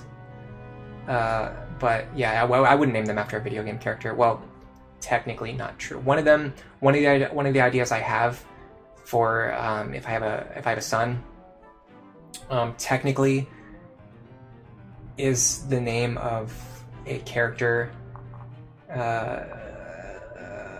in Bloodborne, but it's also the name of the person who raised me as well, technically, so it kind of works on a dual purpose there. It's not just like a cool video game name, it's a little bit of an homage. You guys are laughing about the microwave dimensions, the microwave children. Fion, you got baited by the title. I'm glad to hear that. In Fates, the close to a year-long pregnancy period just doesn't. I don't know anything about pregnancy. I only know about storks and time-traveling babies. I don't know how babies are made. Sorry, I'm very uninformed. Where's the deep realm when you need it? I don't even know I don't know what they were thinking with that one. It doesn't really bother me that. I think it's kind of funny. I understand people who are bothered by it because it definitely like massively takes away from the gravitas of the game when you have something that's silly and absurd happening. But for me personally, I find it kind of funny because I don't care about story in video games that much. I care more about gameplay. All right, let's get focused. Let's think about these units here. This Swordmaster is a problem beyond anything I've ever seen. I think I need to have Sumia fly up there and take care of him. So let's do such. Let me make sure. I need to keep Olivia out of range of this guy. So 1, 2, 3, 4, 5, 6, 7, 8, 9. So I need Olivia to end her turn here. So I need Sumia to end her turn here. I'll also rally move for everyone. There's no reason not to. Go like this, dance. Now I should be able to fly in, kill this Swordmaster, and fly back out. With reasonable level of reliability. Javelin gets there with the steel bow. Yeah, let's do that. Alright, this should be fine. I always get scared when Chrom doesn't dual strike the first time. I mean, the chance of him not dual striking is unbelievably low. It's like... I mean, there's literally like... I think there's like a 1% chance that he doesn't dual strike. I could be wrong. I could be... like I mentioned, I missed out on like 2 hours of sleep that I should have gotten this morning. So I'm definitely not at the peak when it comes to doing my math. But I think there's like a 1% chance that he doesn't dual strike. So when he misses it on the first one, I get really nervous because I'm like, if he misses it on the second one, this is going to be that 1% that would completely screw me over. You're a fan of Bloodborne? Me too. It's actually one of my favorite games. Did you say you were going to name your child Tiki? No, the chat's just moving too fast. It blended 2 messages together. Oh no, you said if you have a kid, you are going to name them Tiki. I see. Interesting. Yeah, in the middle of a war, 2 units decide to take a break to have a baby and then ignore it, and then ignore the and then abandon the child. That's so horrible. Like, why did they include that in the game? It's so awful. It makes every parent seem terrible. Yara, do you think the devs actually forgot about the kids? Just like how I forgot about Morgan because Noir is the golden child. You think Fates doesn't have a story, or you're curious about Fates having? Yeah, I mean, I skip all the cutscenes, so I don't care anymore. I actually, I think the story, there was one moment near the end of the Birthright story that made me get a little bit misty-eyed. It's the one where, I guess I won't spoil it because this is not a Fates stream, but either way, I mean, you know, there's a couple good moments in the Fates stories, but overall, I think there's just so much silliness, and for me, I can laugh about it and focus on the gameplay anyway. You wish that Inigo could be the dancer? That would be cool. But I think the problem is they couldn't allow you to have 2 dancers. It would just be too powerful. So they had to find a way to not allow that to happen. Let me see if this guy's going to spawn with a hand axe or something. No, he has a silver axe, and we don't know if he's going to spawn with counter, unfortunately, so we can't really leave a unit in his range. I guess we could leave Saria in his range. So go like this. 1, 2, 3, 4, 5, 6, 7, 8. Excuse me, here. So I'm going to stand here with Nosferatu equipped. And then I don't want a steel... Well, hold on a second. I have to actually check if she kills a Griffin Rider in 2 hits.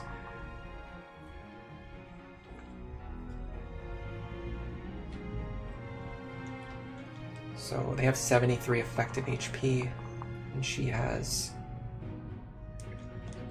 90 effective attack. Yeah, okay, this works.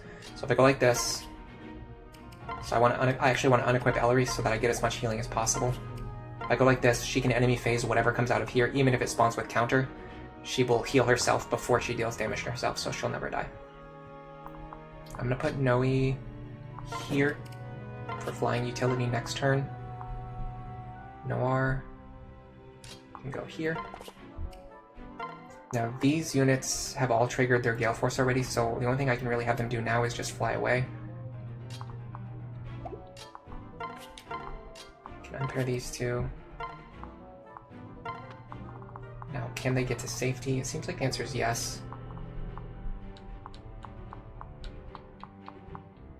Gotta be very careful though. I have to get kind of far away. Alright, if I fly over here, I'll be... Well, in fact, let's just fly over here. That way we can rally speed. And then you are going to fly over here. Now, the reinforcements are going to come out. Saria should kill the Griffin Rider, and then the Wyvern Riders and everything else is going to move close to my party. And then the Thief will not escape this turn. Okay, we didn't take counter damage. Even if we did, we would have survived anyway. Okay. It actually is going to take him multiple turns to escape, so he's going to take 1 turn to move here, and then 1 turn to move here. So we can actually ignore him for another turn. You guys want to ignore him for another turn? I think that would be pretty funny. It'll give us time to clean up these enemies safely, too. Alright, so now this turn, this is going to be scary. There's going to be flyers that are going to spawn from here, here, here, and most importantly, there's also going to be one that spawns from here. So we have to be careful about the bottom section of the map. The bottom section of the map is now threatened. So we have to kill enough enemies to clear out this area and make it safe to stand here again. Because right now it's currently not safe to stand here. So this one has to go for sure.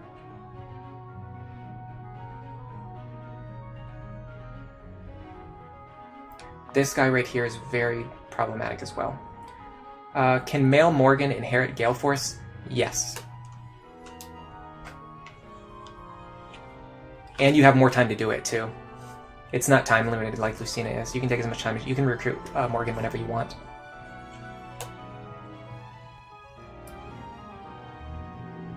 Yeah, they couldn't allow you to have 2 dancers, so unfortunately they had to make it so that Inigo could not be a dancer. It's me, Mike, Sothis, no warning. I'm just making sure I didn't miss anybody in chat. I can't read every message in chat right now. I mean, I can read them, but I can't like stop and like respond to every message in chat right now because it's a little bit too active, and I'm a little bit focused on the gameplay. But I want to make sure at least like if somebody shows up and says hello, I'll say hello to them. I think that would be nice of me. That would be such a nice thing for me to do. I don't know why I'm like this, guys. I don't know what's wrong with me. Alright, we already determined that this works as long as we get a...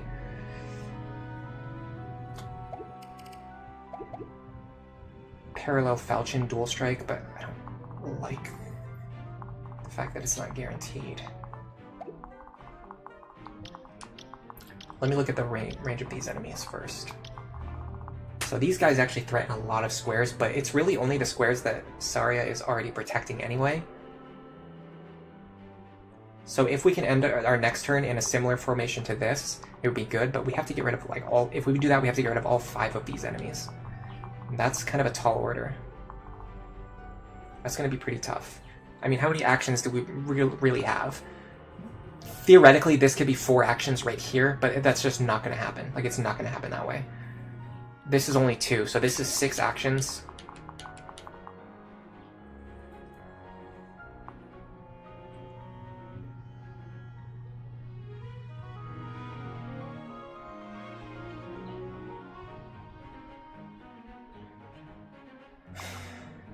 The problem is most of my other characters can't actually take actions because unlike the Gale Force users, they can't go in and then run away. Well, hold on a second.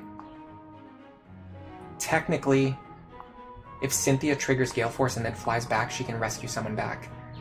So that's a 7th action, and then Lisa can rescue 1 other character, so that's an 8th action. So technically I have 8 actions, but it's not really that clear-cut because that assumes my Gale Force users always kill a unit with all of their actions, which is not that. Also, I'm giving Crom an action when he doesn't actually have one. And I'm also giving myself credit for actions that I need to use to escape. So yeah, I'm not going to have anywhere near as much pressure as I think.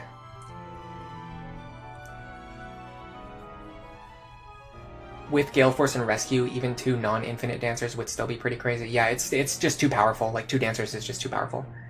You almost, Duke, you almost believe the thumbnail for a second? And you think the thumbnail is one of my best ones?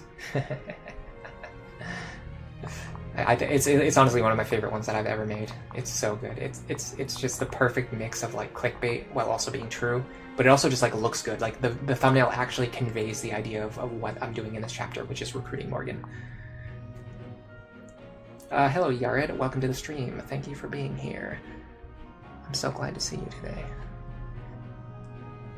Male Morgan can inherit Gale Force from his father if his father inherited Gale Force. Yeah, that's even true, too. Although I don't know why you would ever do that, but it's technically true. 3rd generation Morgan is, like, weird. It's just not something that I like doing. I don't think I've... No, that's not true. This is actually kind of weird, but I've done one run where I paired Robin with Noir, And other than that, I've never paired Robin with any other Gen 2 unit, which is kind of weird because right now Nora's my daughter, but you know what, let's just steer very far away from that conversation. Just in general, I just don't like pairing Robin with the Generation 2 units. I don't know why. But for optimization reasons, sometimes it can be good, especially if you're using male Robin. A Generation 2 male unit, a Generation 2 female unit can be a very good partner for male Robin. Especially because it can be somebody with Gale Force and like a very optimized build. And then you only need Robin to act as a supporter, like with Hex, Anathema, and Tome Fair, for example. Something like that. Or it just as a Nosferatu tank, and then you can make the partner have like all the like dual support plus and all the other skills.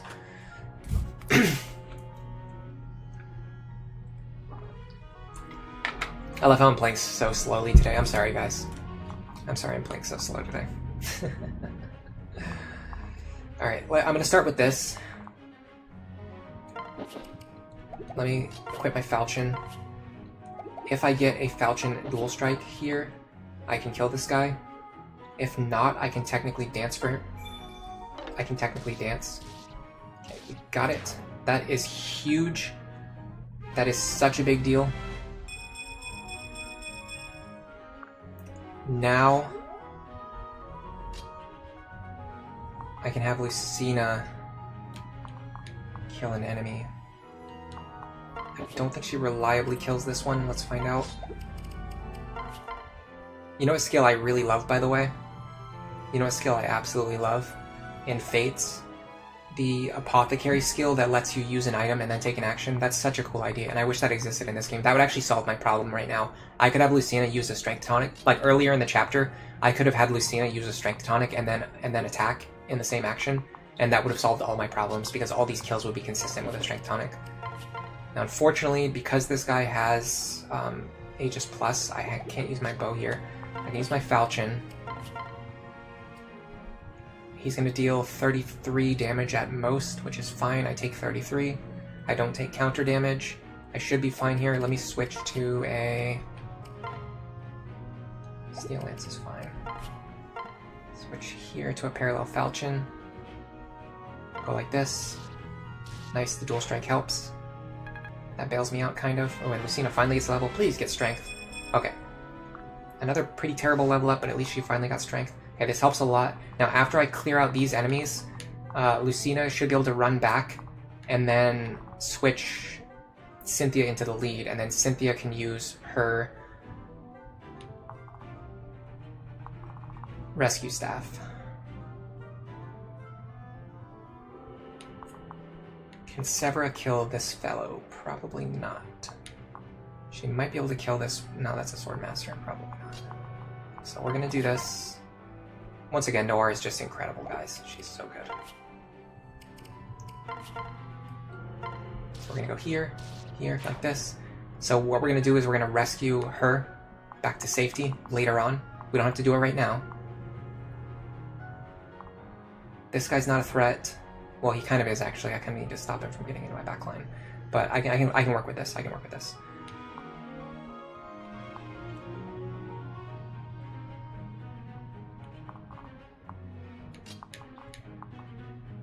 If I go like this, I have the steel bow equipped, I think. Yes, I can hit him with the javelin. Perfect. Gale Force should trigger. Now I can get rid of this guy. Now let me confirm exactly what I want to do here. I want to make sure that I'm doing everything that I want to do. Potentially bait this guy with a long kill.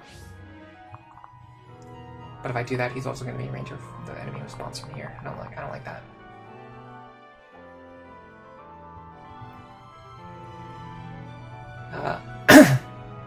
Excuse me. I was just about to talk and then my voice got really hoarse. I need some water. I need some delicious water.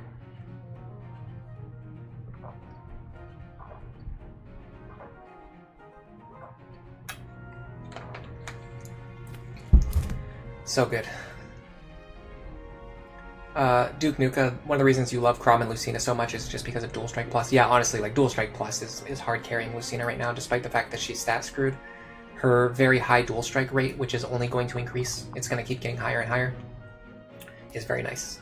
Hello, Gabriel. Welcome to today's stream. What did you miss? Not too much. We're in the process of just clearing out Morgan's chapter. After that, I'm going to show off some spreadsheets for my planned Iron Man run that I was working on earlier in the week. And then I might actually clear another chapter today. There's a pretty good chance I'll clear another chapter today.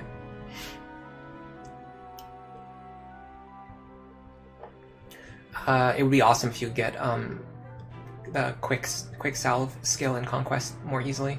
Yeah, that'd be pretty cool. You just started a Birthright playthrough and you're wondering if I have any pairing recommendations? For Birthright, huh? Nothing's really coming to mind, sorry.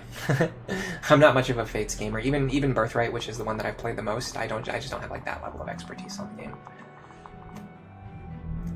Yared asks, where do I get delicious water?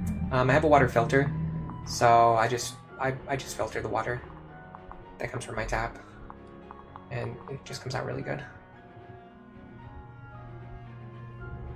I should support Noir, that way I have a favorite child. You just started playing Conquest again, and your second run is going way better than your first time. Conquest is really difficult. That was like the most butthurt stream I've ever had. The last Conquest stream, I was so mad about like the UI. I just don't like the UI in that game compared to like this game. The UI, I like the UI in this game so much more. And when I'm forced to play Fates and I have to deal with the UI of that game, it makes me so angry. But also, to be fair, one of the things that I was complaining about is how you can't see what skills the enemy have unless you like individually click on them, like this right here. Like I have to click on speed +2 to see what it is, and it's actually the same in Awakening, but in Awakening I know what all the skills are, and in Fates I don't know what all the skills are. So like that's like kind of just like, you know, my own fault.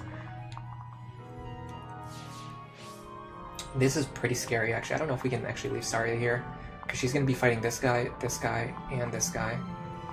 I might have to move her back this turn. I don't think she reliably tanks all three of these, and then like it would be better if we just player phase them next turn anyway.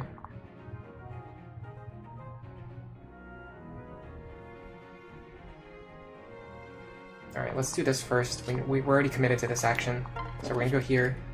We're gonna rescue Noir back to safety. She should go down right because she can't walk on water. Yes. Typically she'd go down, but she can't walk on water, so she goes down right instead. In fact, based on some testing that we did in a previous stream, it seems like the game prefers to move them to neutral tiles anyway. This was probably put into the code so that they didn't have to check whether characters can walk on water or not. So for example, if I was rescuing a flyer, even though the flyer can walk on water, they still would have been rescued to this tile to the right, I think. I'm not 100% sure about that, but that's my suspicion. I think that's how it works. And based on some testing I've done, that seems to be how it works, but, you know, who knows? I could be wrong. I've been wrong before. Alright, is there any way we can bait just the Tomahawk guy? The problem is, the answer is like technically yes, but not really, because there's going to be an enemy who's going to come out of here.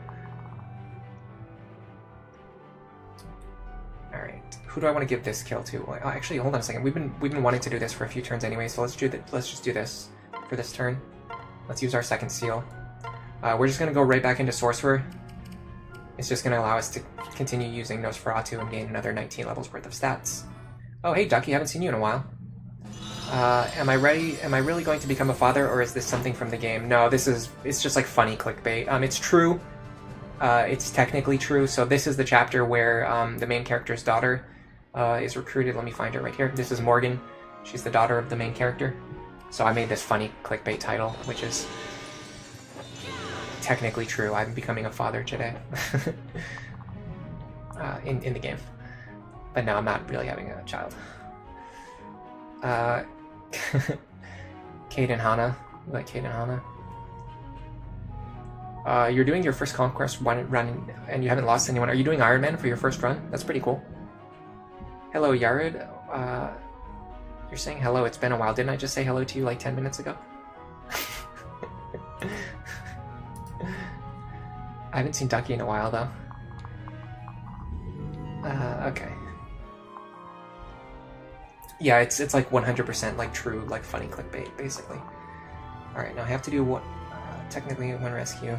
Yeah, technically I've been a father since I recruited Noir, because Noir is also my daughter in the game. So Noir is my oldest daughter, and then Morgan over here is my newborn daughter. This is my wife, Saria. And then you can't actually see me because I'm rotated into the rear. Either way, it was a funny stream title. We were talking about it earlier. Good stuff. Alright, we have to think about who's going to get this experience. I guess I'll just give it to Noe. Or Long Ku, maybe. God, Long Ku's awesome. Let's give it to Noe. Yeah, let's give it to Noe because Long Ku sometimes has to act out of necessity. Oh, hold on, she can't actually kill this one. Okay, so we have to... Yeah, so this is a good example of what I was just about to say. Sometimes Long Ku has to act out of necessity, like right now. Long Ku has to be the one to kill this enemy. So it's better to give experience to Noe whenever I can. That way, when Long Ku has to act, he's not... Like, we're not... Noe's not falling too far behind the experience curve. Alright, so... Let me check to make sure this guy has either one range or a two range weapon. Southernmost fort. This guy does have a two range weapon. Interesting. I can maybe use that to my advantage. 1, 2, 3, 4, 5. Hold on. How much move do Griffins have anyway? Let's check that first. They have 8 movement. Okay. So this guy's gonna go 1, 2, 3, 4, 5, 6, 7, 8. 9, 10. I think he can target this tile, which means he should also be able to target this tile. Let me just triple check that again. So they have 8 movement. Sorry, guys, I need so much water today.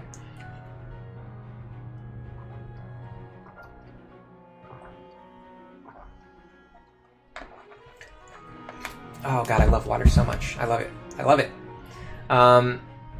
Fluffy, welcome to the stream. You're wondering if I'm going to be continuing the wizardry streams. Yes, I'm going to continue streaming wizardry, but it's going to be like once or twice a month from now on. Now, I did want to stream wizardry next week, but I might not be able to do that because Millie wants to do a stream for her birthday, and that's like one less stream that I'll be able to do if she's streaming that day. So I'm not exactly sure. It depends on what else she wants to do next week. But if she's not... If that's the only stream she's doing next week, then I will definitely stream Wizardry. If she wants to stream more Legend of Zelda, or if she wants to play Tetris, she's been talking about Tetris a lot. She really wants to play Tetris. She also said she wanted to play Professor Layton. People mentioned it somewhat near the end of her last chatting stream, and she's actually been talking a lot about I don't know if any other people who mentioned that to her are in the chat right now, but she was actually talking a lot about Professor Layton. She really wants to play that.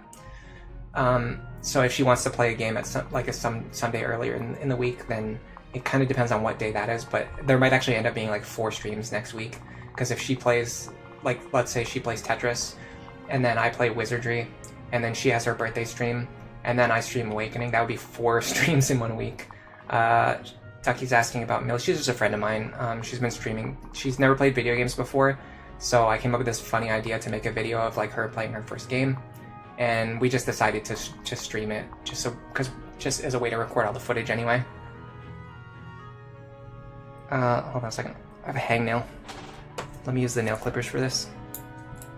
I don't know if you guys can hear this. You can probably hear it. But annoying hangnail. Let me get rid of this thing.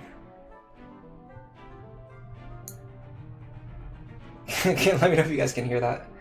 We have nail clipping ASMR. I'm so sorry. But this thing's weird, especially when you're playing video games. Having like a hangnail is very frustrating because it's like it interferes with your holding of the controller. What have I been up to lately? Just going out a lot, watching a lot of anime, watching way more anime than I used to.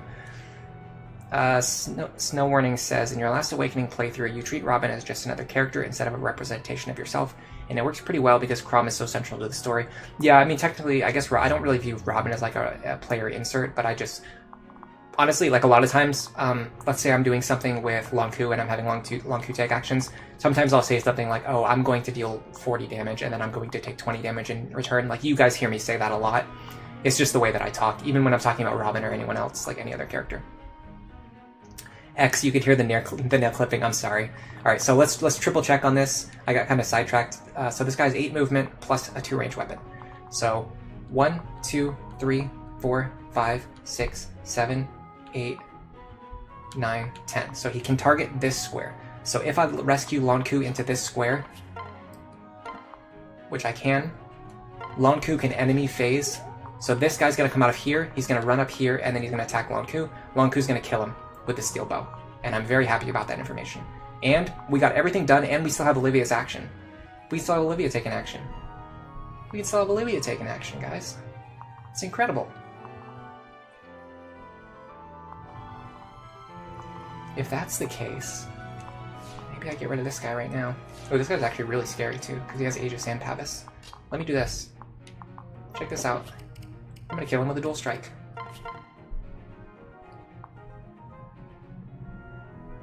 How much does the bow do? 36. It's gonna do a little bit less than 36, and I'm going to deal 15 per hit, so 30 total. Yeah, this should be fine. This should kill, as long as I get one dual strike, which is pretty much guaranteed with this pairing. They have a 90% chance to dual strike, and they get 2 chances to do it. So it's basically like a 1% chance to miss. Now I can go over here, pair up with Morgan, go over here, switch, transfer Morgan over, dance for Lisa, and I got one more beautiful little rescue staff that I can use to pull this pair back to safety. Awesome use of the rescue staff. This is making me wish that I delayed the Lisa video by a week so that I could have used the footage from this stream, because Lisa has done an insane amount of work on this chapter. We do need to get her a second seal very soon. I'm going to put her into probably Valkyrie. Now, if I had extra staff users, this is the point where I would put her into Dark Flyer and start training her to get to eventually get Gale Force with Tome Fair. The problem is I don't really have any other staff users. Like right now, my only other staff user is Cynthia, whose range is not that great. So I need Lisa to stay in a staff using class, which is totally fine. We can just put her into Valkyrie, and she can be an incredible utility character. I'm gonna go like this. I'm gonna separate these two. All right, so let's see if Lonku does what I want him to do. That's true. He's gonna kill this guy on enemy phase. Awesome. Oh, nice. Couples level up together. Let's do it. Nice. Strength, skill, luck, defense. Beautiful stuff. Okay. Every single enemy on the map is now... This is it. Like, there's nothing else to do on this map other than kill these enemies. So we need to get rid of this thief.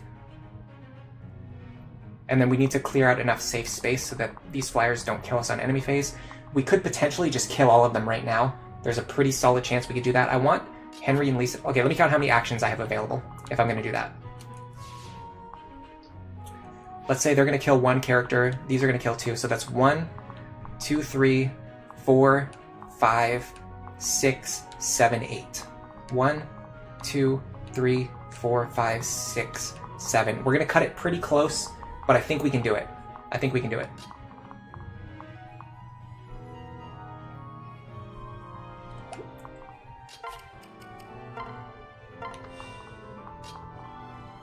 So I'm going to start with this. This is a guaranteed kill. If Lonku dual strikes, he gets free experience. It's fine. Now I'm going to dance for this pair so that Noe can fly across, and then Lonku can take out this guy, I think. Yeah, especially because he has Pavis, which means he's going to take half damage from physical weapons. We can do this. We can kill him with a bow so that he takes full damage. Ooh, nice lethality. Oh, I love lethality. It's so fun. It was totally unnecessary. It didn't contribute. It didn't give us anything. But it's just so much fun. It's so much fun. Alright, this is the pair that can reliably take out the enemy thief. So I'm going to have them do that. Let me see which enemy they're most needed to fight.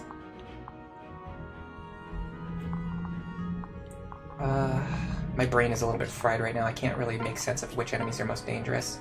Can I one-shot these guys with Elwind? No, unfortunately. Okay. I would have liked to get a kill with Henry here if possible, but I don't think it'll... Well, hold on a second. 1, 2, 3, 4, 5... Oh yeah, we still have plenty of actions. I think we can actually do this. Okay, so I'm gonna go like this. I'm going to put... I'm gonna equip my Elf Thunder Tome. If Lisa dual strikes here, Henry will get a kill. If not, he'll just get some nice chip experience, which I'm fine with. He takes that hit. Ooh, nice crit. Oh, crit into crit dual strike. Epic.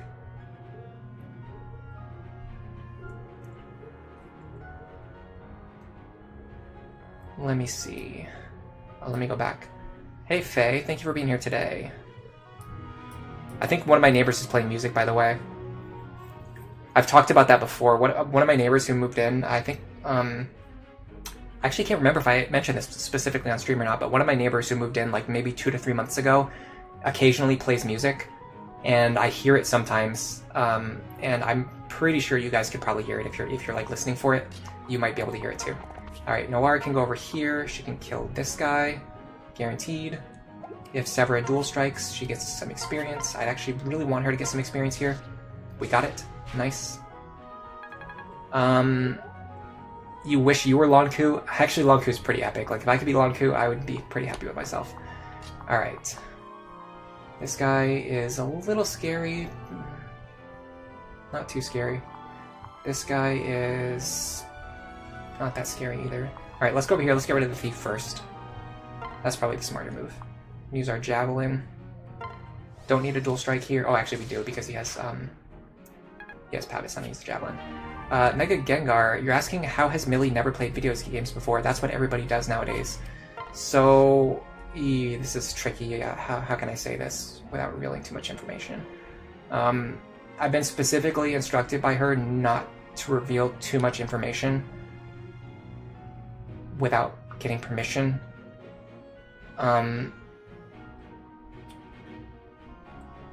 Okay, so she did say that her character is 300 and something years old, and yes, the reason why she wanted to do that is because she didn't want people to think that she was young.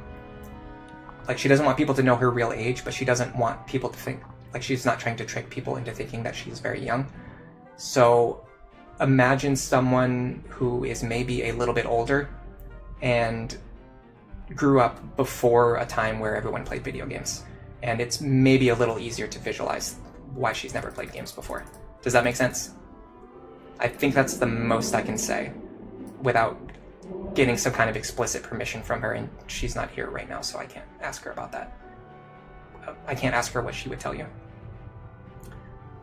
You think she's been doing pretty good in A Link to the Past? I think she picked up the game really fast. That surprised me. It took her like, well, she didn't pick up the game fast. It took her like 2 hours to learn the controls, but once she like got used to the controls, she started playing a lot better. I think she has a very strategic mind. Like, she really thinks about what she's doing, and that really goes a long way. But it can be funny sometimes, because she'll just, like, you know, you've noticed when she fights bosses, she just sits in the corner. Like, she'll find like a spot where the boss can't hit her, and then she just like sits in the corner for like 5 minutes, like reading chat and like poking the enemy with her sword like once every minute until the boss eventually dies. Stuff like that. Like, it's kind of funny, but yeah.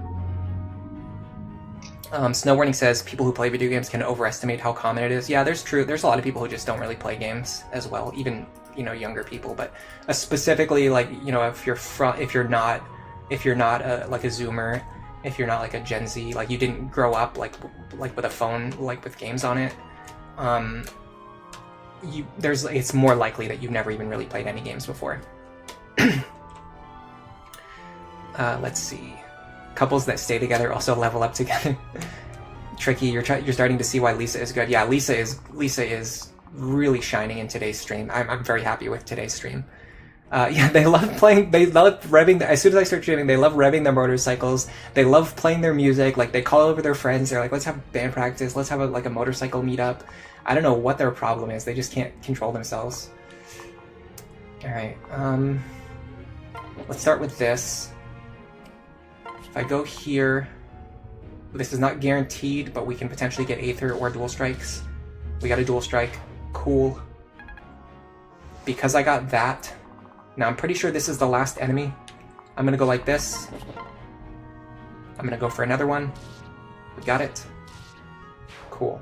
Lucina finally got some experience. And she still has the dumpster level strength stat. I don't even think this is like that far below average either. I think she's just weak. I think she's just a weakling. She just needs to hit the gym, I guess. Alright, now let's think about what we're going to do with this boss and with this treasure chest. Now we should have someone with lock touch. Yeah, Long Q has lock touch. So one of the reasons why I trained Long Q is because the path that I put him through allows him to have lock touch. In fact, hold on a second. And my turn here with Noe in the lead. I'm going to dance for Noe, and then I'm going to send Noe over here. I specifically did this build so that I never have to worry about like remembering to bring a lock touch unit to any map, because I'm always going to bring Long Q to every map, and he always has lock touch. So this is perfect. It worked. Like I didn't really think about who was going to open this chest until right now, but I can't be punished because I have a lock touch unit who's always in my army, and that gives us like a serious amount of value. Like that, there's serious value to that, to being able to not have to make mistakes when it comes to lock touch units and miss out on treasures or waste your very limited number of keys. I'm gonna have Lisa and Henry fight together a couple more times if I can, because it will allow them to gain more support points. So first I'm gonna heal him. So if you fight together, let's see, it's 2 fights together. 6 plus 6 is 12, plus 1 heal staff is 14. Minus 9 is 5. Yes, so 1 heal staff and 2 combats together is enough to gain 2 support points. So if they fight together one more time, they should get at least 1 support point. I'd like to do it without killing the boss accidentally. Let me see if I can do that. Or without getting killed by the boss, which is going to be a little bit more tricky. I can accidentally crit him, but Henry gets doubled. What if I rally speed for him? No, this guy's way too fast. Okay. Let's just do it this way. Let's open our chest now. Alright, if Lisa gets a crit here, it's not the end of the world. Oh, we got an extra second seal. We actually need that for Lisa. In fact, I want to give that to Lisa right now. So hold on a second, let me do that first. That way, if she does kill the boss accidentally, her experience doesn't go to waste. Good catch. Oh, Long Q doesn't have it. Crom has it.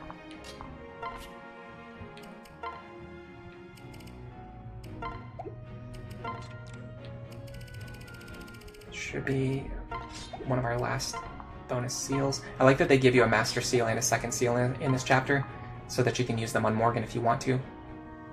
You can use either one. Alright, so if I stand here, Henry's unequipped so that we don't dual strike. We're going to use our second seal. We're going to promote into a Valkyrie.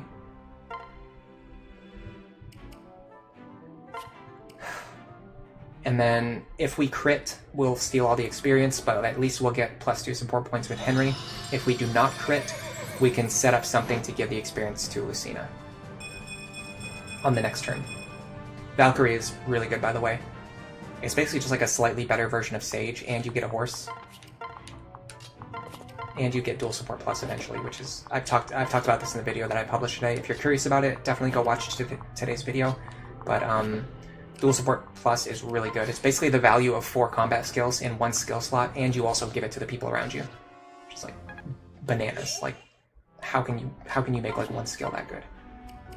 We'll also give her some staff experience. Okay, now she wants to be paired up with... Actually, she actually wants to be paired up with Cynthia, so let's pair them back up. We can sandbag for 1 turn. In fact, let's do this.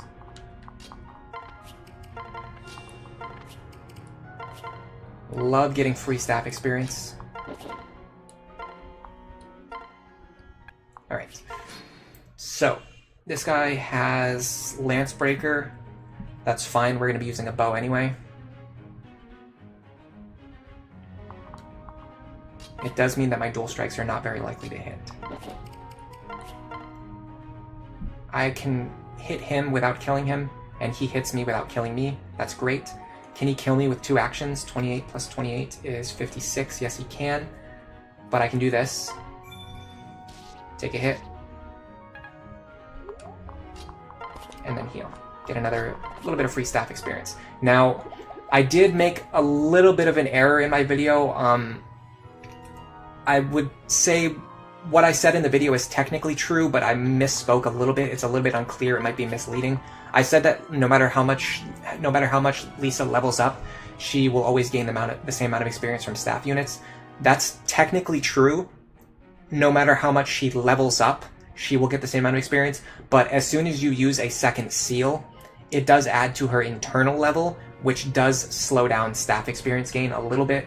So now Lisa will start to gain a little bit less experience from staffs because she has that extra internal level. It's not super noticeable. Like, let's see, she's still gaining 5 experience for each staff use, but as long as you just have her gain levels and not use any second seals, she will continue to gain full staff experience. That's kind of what I was getting at in the video, but I kind of forgot to mention that when you use a second seal and it adds to your internal level, that does slow down even staff experience gain. I could actually just kill the boss right now by dancing. Should we do that?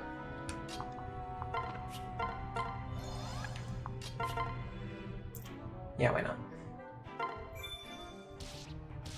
And that is side story 12, maybe? I don't know. And we triggered Gale Force. Lucina and Cynthia was actually our best pairing in that chapter. That's very surprising. Oh, and we get a free Nagas tier as well.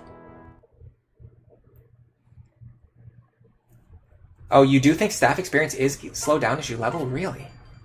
Hold on a second. That's actually really surprising. Let me check something. I don't think that's mentioned on Serene's Forest. Unless I missed it. That's a really good find if true.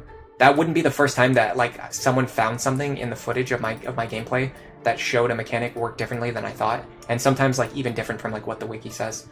Let me find staff experience. Maybe I just overlooked it. It's definitely possible. I can make mistakes. So base value comes from the staff experience, and then it says it's subtracted by internal level, divided by 3, plus unpromoted bonus. Unpromoted bonus, that's fine. Exceptions just has to deal with staff internal level. Let me go back up. Staff experience. I don't see it. It's not listed on, unless I'm misunderstanding the formula. According to Serene's Forest, it says that you gain the same amount of experience no matter what your level is. It only changes once your internal level increases. And even then, your internal level has to be above 6.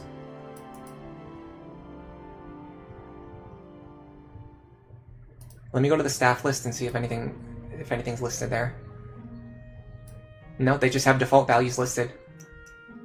Oh, hold on a second. Experience from using staff. That's why. Okay. So on the staff page, there's a note that says experience from using staff is reduced according to the level and if a character is promoted. But on the calculations page, it doesn't say that. It just says it uses the base value minus the internal level adjustment. So there is some kind of adjustment to the base value that comes from the level, but we don't know what it is. It's not listed anywhere on the calculations page. That's a little frustrating.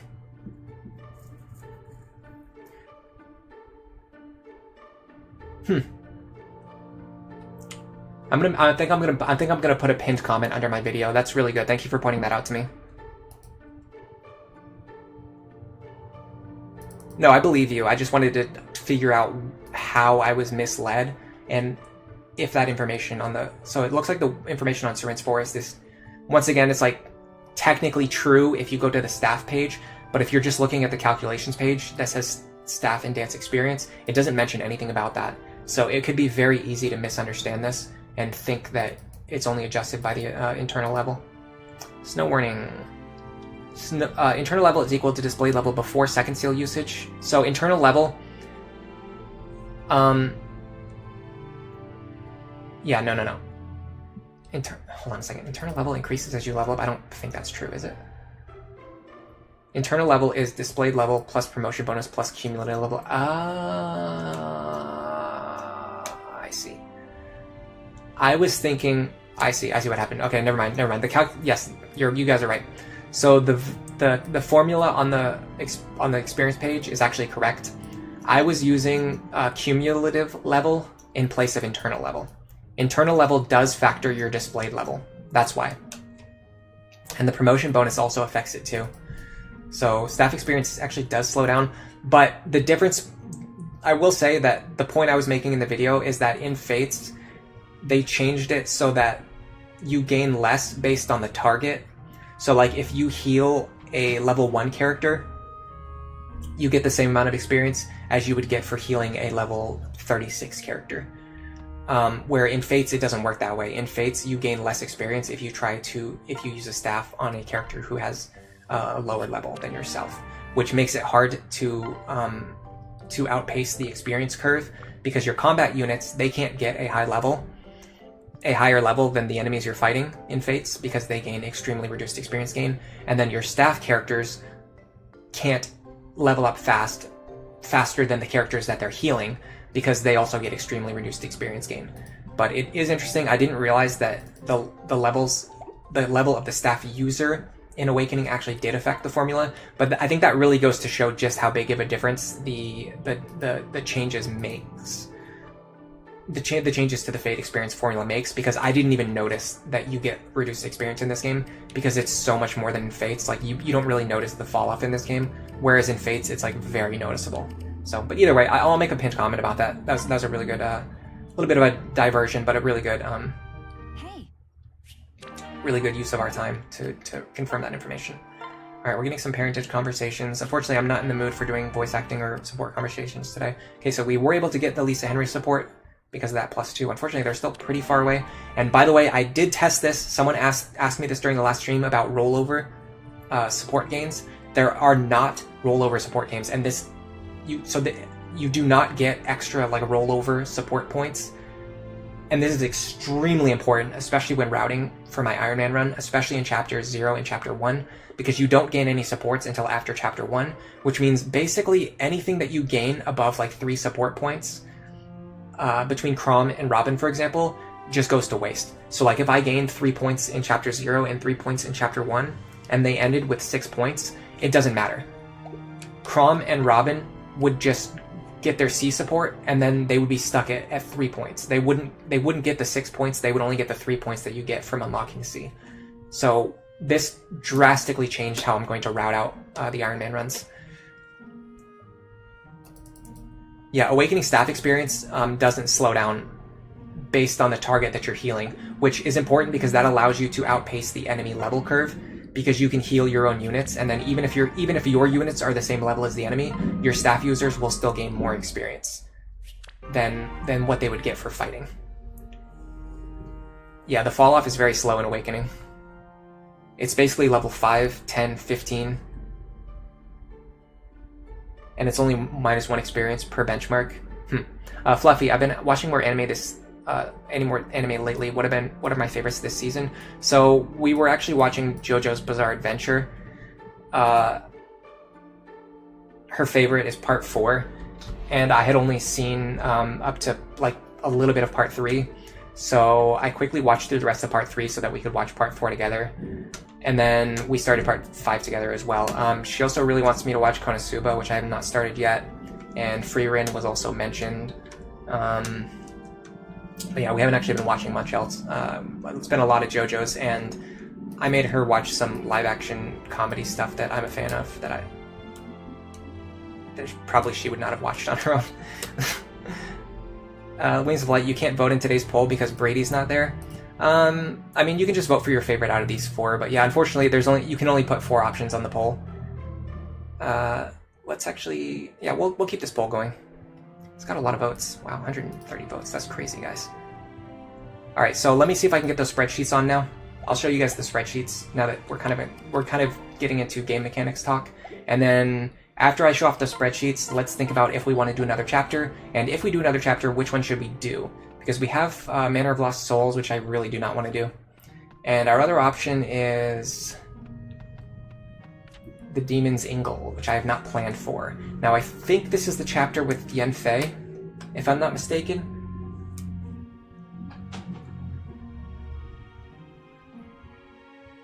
Yeah, browser. The C support, honestly, the big one for me is actually the A support routing.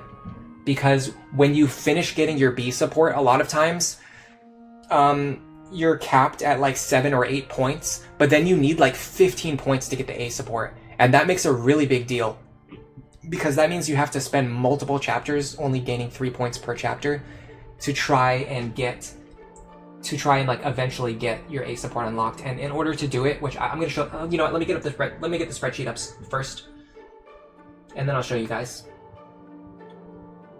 All right. I swear it was window capture, but when I do that, browser's not coming up. Hold on a second. I think there's a way to show like just a specific part of the screen. Screen capture, add source, capture window, show additional settings. Hold on. Capture cursor, yeah. Okay, we're gonna capture this window. And then, yeah, it's gonna show more than I want it to show. It's not a big deal. Oh, actually, it's actually cropping out the part that I don't want you guys to see, so that's fine. Okay, before I do anything else, let me crop this.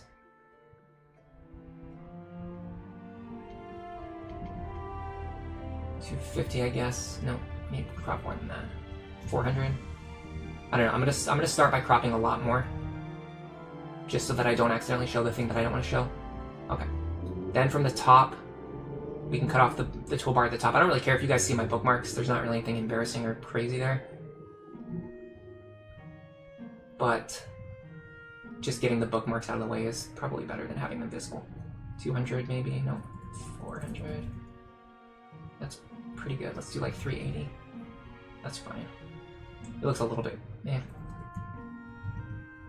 That's fine.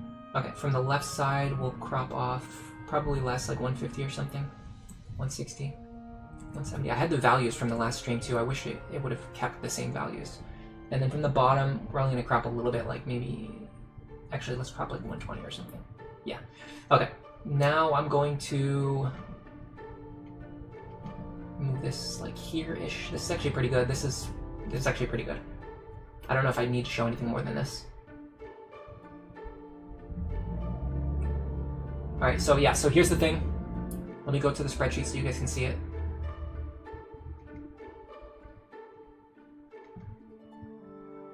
Wrong window. Okay, so yeah, so for example, Crom and Robin especially is a really big one because they get a very fast B support, but they need 15 points for their A support. And this is a problem because if you look right here, at the end of chapter 2, their support points, when you get the, no, sorry, hold on. It's 7 points. It's 7 points. This was from my last run. This is not the planned route. Okay, so if you can get your B support, hold on, let me bring up Serene's Forest. It's easier for me to understand this if I'm looking at Serene's Forest. Let me go to supports page, support growths. Okay, Crom and Robin. Oh, it's actually 8 points. Okay, so you're gonna have 6 points at the end of chapter 2. So the problem is at the end of chapter 3, this gets rounded to 8 points, which is for your B support, right? So you're gonna have 8. You're gonna have 8 points. Can you guys see what I'm pointing at? I might have gone too far to the right. I did. Okay, hold on. You guys can't even see what I'm pointing at. I'm so stupid. Go like this. Yes. Okay. So at the end of chapter 3, when you unlock the B support, this is going to round to 8 points because that's the B support. This is a very big deal because you need 15 for the A support, right? So let me open up the sheet again. So let me explain it this way because this will make more sense to you guys. I'm gonna open this up so I can actually see it. Okay, so chapter 3. No, okay, you don't want to type. Oh, I can't type. Because it's private. Hold on a second, guys. Gotta go back to the. Gotta go back into Google Drive and make it so that I can edit the. So that I have permission to edit the spreadsheet.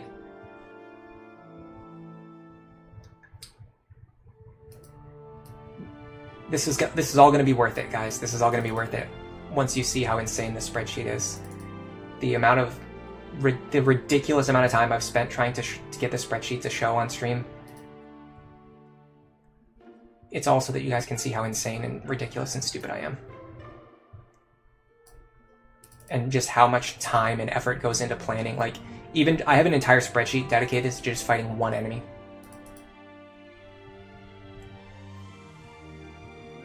Like, I have, and it's like, it's the biggest sheet on here. Like, there is a sheet that is multiple pages long that's just dedicated to one enemy here.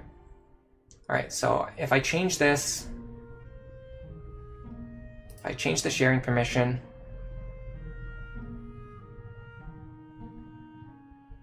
I should be able to edit it in a private window. Anyone with the link, I can't see. Anyone with the link can edit. Now we click done. Okay, now I have to go back over here. See all these messages in chat that I'm missing. Yes, Tricky. It is only 7 points, but that's a big deal. That's a big deal, and I'm gonna show why. I just have to refresh the page really quick. Okay, let me go back over here. Get this section in view. I think it's raining, by the way. Yeah, it just started raining. It was raining earlier too. I was getting so drowsy. All right, I think you guys can probably see what I'm doing right now. So at the end of chapter 3, I'm going to have 9 points, but this is going to round to 8 points. 8, you buffoon. Let me center all this information. It really bothers me when it's not centered. You guys can see what I'm doing? Yes, you can. Okay. So, non-capped, and then capped. So capped is how it works. Non-capped is how I wish it works. So chapter 4, we would get 3 points. That would put us on 12. But instead, because we got capped on 8, we get 3 points. That puts us on 11. Now, we go we go kill Donny Boy. We're not recruiting him. We would get 15. This would give us the A support before going into chapter 5, which allowed you to get +6 speed from Crom. Otherwise, you can only get +5 speed from Crom. The difference that this makes for Iron Man consistency cannot be overstated. Instead, you get 14 points, and you're 1 point short. What this means, and what I've planned into the route, is that in chapter 4 and in Donny Boy's chapter, I'm going to give as many shiny tiles to Crom and Robin as I can to try to get them a +1. If you get a +1 from the event tile, it breaks the cap, and that will push them to 15. If I don't get those event tiles, I will give them the Seed of Trust. So I can always guarantee those 15 points by using either event tile or Seed of Trust. So they can always get it as long as I either get an event tile or I have to use the Seed of Trust. This will allow Crom to give +6 speed to Robin, and this is important because let's go to our chapter 5 sheet. So here's my chapter 5 sheet. I don't know exactly how much of this you guys can see right now. I will expand things if I have to, but my Magic Robin is expected to have Magic Robin will have either 9 or 10 speed, and then loses even more speed when switching to Dark Mage. A plus speed Robin will have 10 speed, which drops to 10 speed after switching to Dark Mage. That's not accounting for any extra levels. But let's just say we got Robin to exactly level 10 and then switched them to Dark Mage. They would have 10 speed. The Wyverns have 11 speed, which means getting 10 plus 6 is 16, which is just enough to double them. So being able to get that +6 speed from the Crom support is massive.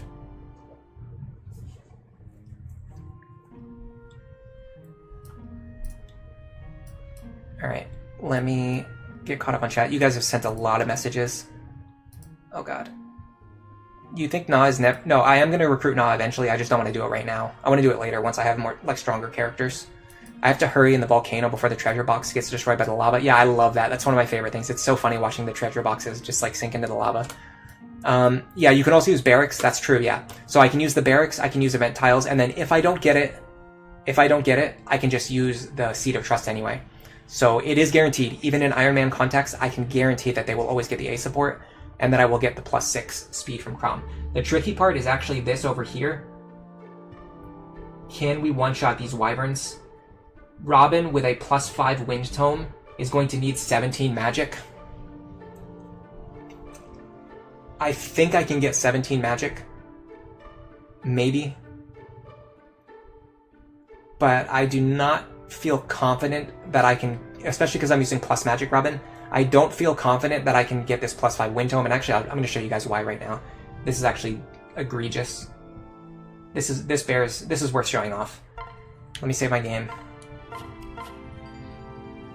Reset. So this is my testing file that I was using earlier this week. I actually did a normal run first because I wanted to see what Robin's stats were going to look like. And what's kind of funny is I got -2 speed, then I got +2 speed, then I got -2 speed, then I got +2 speed. I have not gotten an average speed Robin yet, so it's very difficult to test out what the average speed is actually going to be. But anyway, I did it on normal mode first. That's how I tested the support cap thing. So this obnoxious moron right here spawned right here and blocked the tile that sells the Wind Tome. If you guys remember, this has happened to me before. It happened to me in the exact same Lunatic playthrough that I'm doing right now. This unit spawned and blocked the tile that sells the Wind Tome that I wanted, and we talked about it for multiple streams, because I came back and I was like, this guy's blocking the tile, I can't buy the Wind Tome. And then I came back the next week on the stream, they were still blocking the tile. Then we did Donald's Paralog, and we came back the next week and they were still blocking this tile, and we could never buy the Wind Tome because they didn't go away. For like 3 weeks, this Pegasus was blocking this specific tile. If I can't get this Wind Tome, then I can't one-shot the Wyverns, and that ends the entire run. So what I'm thinking is, for Iron Man consistency, as soon as you beat Chapter 3, if an enemy spawns here, that's it, the run's over. I would just restart the run. I would absolutely restart the run. If an enemy spawned here, I would restart the run. Because if you can't get this Wind Tome, you're just completely screwed. And there's no point in spending an hour playing this chapter, in spending an hour playing this chapter, and then you get here and then you still can't get the Wind Tome, and then you can't beat Chapter 5 because you can't one-shot the Wyverns. Like what can I do? What else can I do? I don't know. It's very frustrating. I'm not going to use any barracks either. All right, so let's reset. Let's go back to our file that we're actually playing today. And I'm going to show you guys the other sheet, because the other sheet is the one that really makes it look like I'm an insane person who spends way too much time setting up Fire Emblem spreadsheets. So let's see, this is my chapter 9. This is actually not, this sheet's not that detailed. So my chapter 9 sheet is specifically just for the ambush spawns.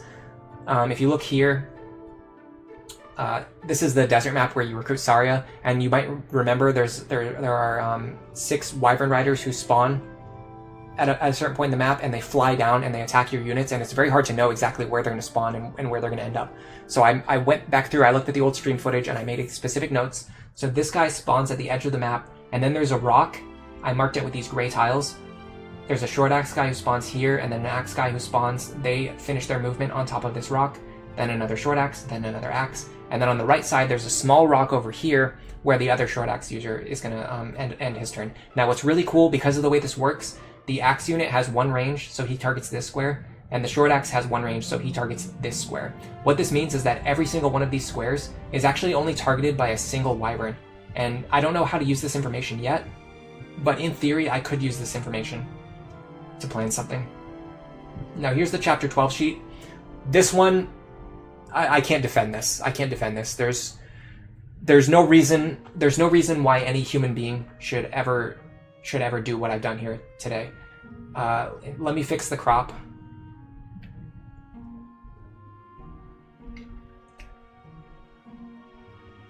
In fact, let me do this.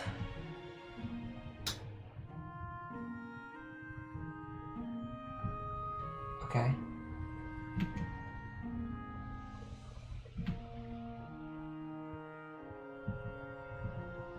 I'm gonna make this as big as possible. No, hold on. Actually, what I want to do is make it smaller, not bigger. This is just the tip of the iceberg, guys. I think I've cropped enough off the top of the window so that you guys won't see anything that I don't want you to see. Okay, so what I can do now is I can transform. I can start shaving less off the right side. So I can do something like 700, 500, 400. 300. Okay. So, what I realized is that in order to deal with those paladins, I'm going to do this. You can't see everything, but there's more. There's even more stuff on the right hand side. I'll scroll over there and show it off in a second. In order to deal with the paladins in this map, there are only 3 classes, technically 4, but there's only 3 classes who can reliably do it. General, Wyvern Lord, and Great Lord are the only classes who can hold a Beast Killer and do not get hit by super effective Beast Killer damage. So in order to fight the Beast Killer Paladins, we need either a General, a Wyvern Lord, or a Great Lord who is capable of one-shotting and doubling the Paladins. The reason why you need to one-shot them and double them is because if they spawn with counter, you need to one-shot them so that you don't take counter damage. And if they spawn with Pavis, you need to be able to deal half of their HP twice, if that makes sense. So let's say they have like 60 HP, your damage would get cut in half from 60 to 30, but then you would hit them for 30 damage twice and you would still kill them. So that's the only way to reliably guarantee that you kill an enemy. You have to be able to one-shot and double them. Now, out of these candidates, I initially removed a lot of them just because, you know, they're not really going to work. Like Cordelia, you're not going to put her into Sorcerer. Noe isn't just not going to work. I tried her out on this run. I've realized Noe's not. You can't get her. She will be strong eventually. You cannot get her ready for Chapter 12. Sumia and Saria are not going to be, you know, put into General. I looked at Kellum. He doesn't work. He's just too slow and too weak. Frederick kind of works, but it's very dicey. He just barely meets like the stat benchmarks that are needed, and it's pretty scary to use him. Oh my god, guys. How long do I allow myself to wait between chapters in order to farm barrack events? I mean, I just play the game at whatever pace I play it. I don't like intentionally like use time to try and get more barrack events or anything like that. If I wait long enough, the guy blocking the shop might despawn. I mean, I've waited 3 weeks before and they didn't despawn. So yeah, that's not reliable. Especially, think about it this way. Somebody left a comment. It's pretty similar yesterday as well, and I think it's a good question. It's a good question to raise. They talked about how I could wait as long as I wanted in order to get Ana shops, so I could get all of the master seals and all the second seals that I want. And technically, that's true. But if you're doing Iron Man runs, it could take me 10 attempts to beat the game Iron Man. It could take me 50 attempts. It could take me 100 attempts, okay? If I have to wait 3 weeks for a Risen to move away and block the shop, like, that doesn't work. I can't do that 100 times. I can't play the game for 300 weeks. That's 5.5 years. That's almost 6 years. That's more than 5.5 years. It would take me 6 years to do 100 attempts, where I have to wait 3 weeks every time to get the Risen to stop blocking the shop. Like, it just doesn't make sense. Like, if you're doing Iron Man attempts of a game, you have to just quickly restart over and over again. Like, if you fail, you just have to quickly restart and like get right back into it. Like, maybe there's some cheese that I could do by adjusting my clock, but I'm not prepared to do that. To me, that defeats the purpose of the run. That defeats the purpose of the run. If I'm going to do this, I'm actually going to do it. Like, I'm not going to, yeah. So anyway, up here, I have all the information on the enemies.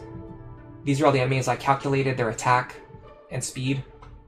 Then I went down here, and I used that information to set up a table for all of the characters who can, basically all of the characters who could reasonably get into those roles. General, Wyvern Lord, and Great Lord. Yeah, General, Wyvern Lord, and Great Lord. Oh my god, that's it. Those are literally the only 3 classes. So, like I said, Kellum only has 11 speed, even with a speed tonic. He's just too slow. Frederick, if we raise him up and then switch him over using a second seal to a Wyvern Lord, General doesn't really work, but Wyvern Lord is like okay. The problem is he just like doesn't quite deal enough damage, and he's not quite fast enough. But if I feed him a lot of experience, if he gets extra levels, and if he gets lucky level ups, this path might work. Like, Frederick as a Wyvern might work. The problem is I need to get him to 15 Great Knight fast, and then I need to switch him to a Wyvern Lord, like, also pretty fast. Let me, hold on a second, I wanted to make sure I didn't accidentally delete one of my formulas. So Pan and Sully are the two that can actually do it. Sully only needs a little bit. She basically just needs like one extra point of speed, and she's close enough to the one-shot threshold. So basically, if I just give her a few extra levels, if she just gets some stats, like a lucky level up, like a stat booster, like, or any pair up that even gives +1 speed, like, she's fine on speed. So she will double them. The next problem becomes surviving their attacks and one-shotting them. And this is where Pan becomes a problem.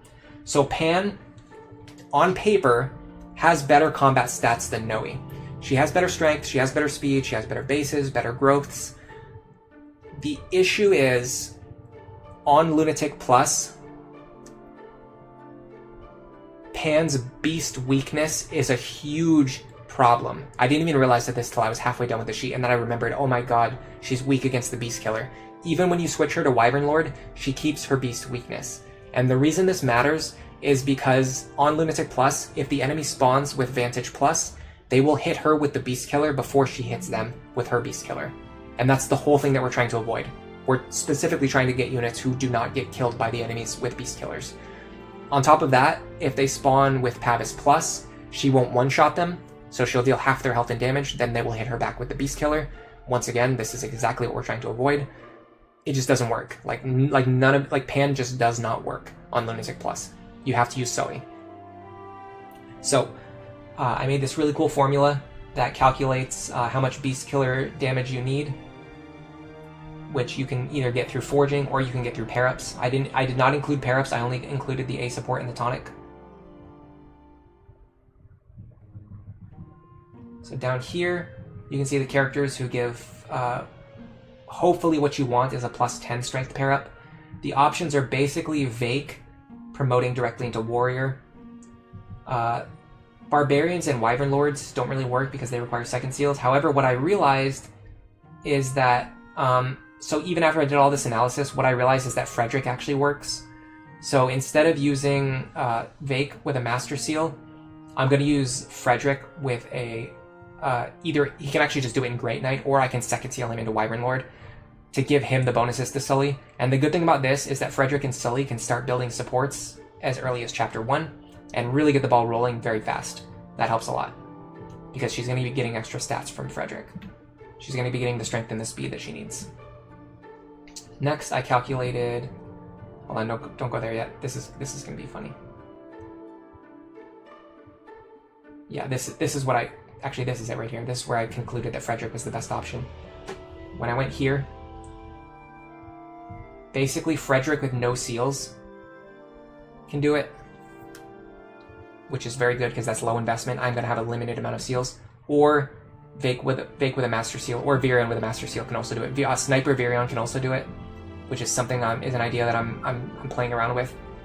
Potentially Sniper Virion paired up with Sully. Okay, so anyway, this is my expected defense formula. So right here, this tells us how much damage we're going to take from the hardest hitting paladins on the map, and it takes the character's expected defense and HP at that level. It tells me how many hits they can survive. So for example, Sully can survive 2 hits, but if she gets an extra 4 points of defense from her pair up, she could survive 3 hits. So this is a really good defensive line. It means she always survives 2 hits, and with a good pair up, she can even survive 3 hits. That's pretty good. And then she consistently doubles and one-shots the enemies with the Frederick pair up.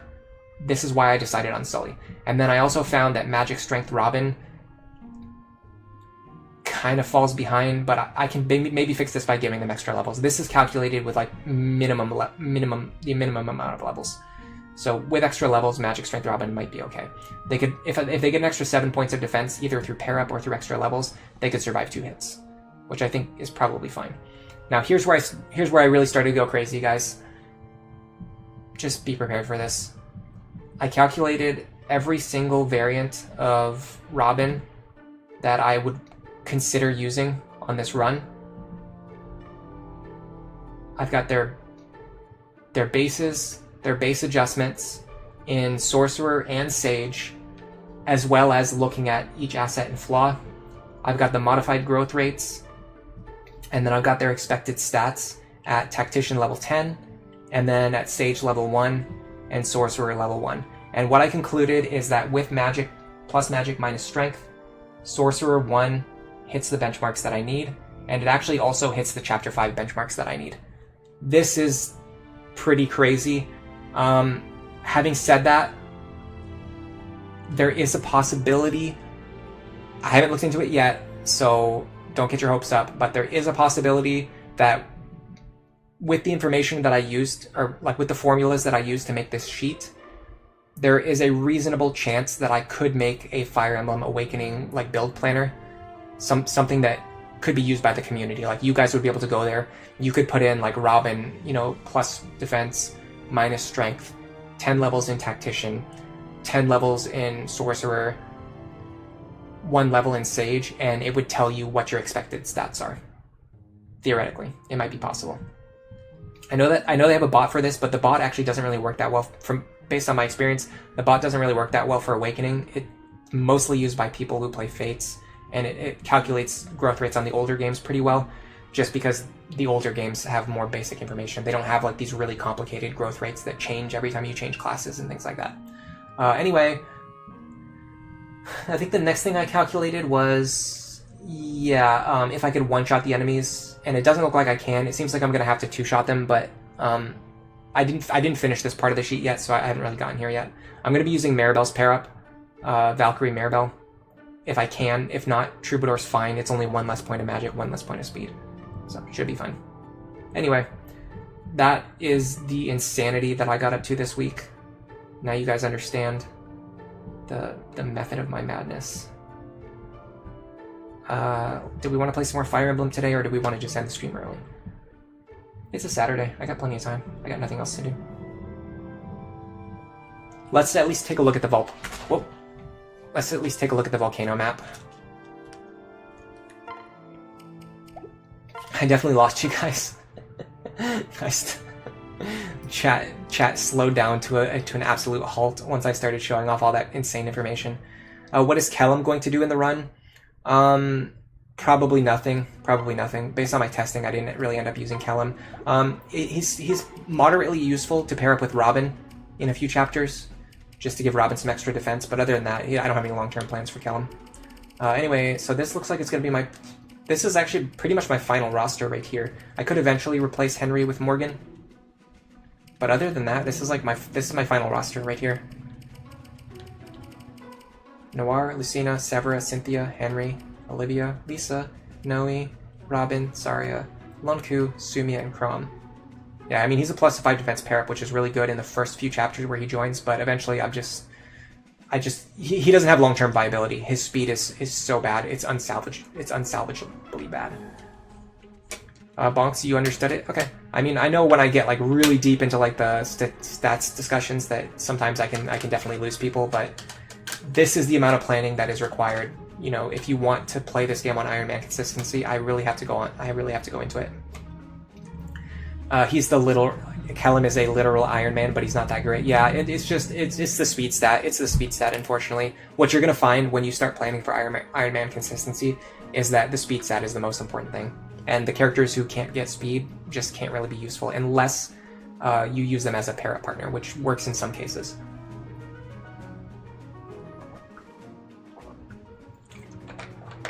If I was running female Robin, there is a chance that I would at least put Kellum on the list of characters that I would consider for Robin's S support, because I think Great Knight Kellum, or even General Kellum, could provide some really awesome value to a female Robin, but I have not started planning for female Robin yet. Anyway, let me take a quick that conversation took a lot out of me. I'm gonna take a quick bathroom break, and I have to refill my water as well, which means I have to run the water filter for like a minute. So I'll be back in like however long it takes me to use the bathroom, wash my hands, run the water filter for a minute. I don't know, 3 minutes, 5 minutes. I'll be back. You guys get some water as well. I command it.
Hello, I'm back.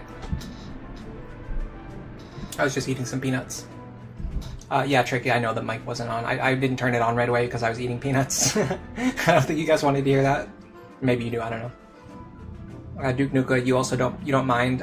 It gives you something to look forward to in future runs. Yeah, I'm looking forward to this run so much. This is one of the runs that I'm really looking forward to. I think I'm the kind of person who likes like adaptability and like on the fly type play. Like I have to find the solution like as I go, more than I like planning. But doing an Iron Man of Lunatic Plus really gives you like the best of both worlds, because you can plan everything out, but you still have to adapt based on what you see, like what skills the enemies have and things like that. Snow Warning, you think a female sorcerer Robin doing Nosferatu tagging with Kellum Husband sounds really fun. That would be awesome. And I think if you do plus speed Robin, it might actually work pretty well. So the biggest problem Sorcerer Robin has is that it's tough for them to meet some of their speed benchmarks early on, and you won't get a speed from a Kellum pair out, but you'll be getting so much defense. Tricky, I was eating these nuts, yeah.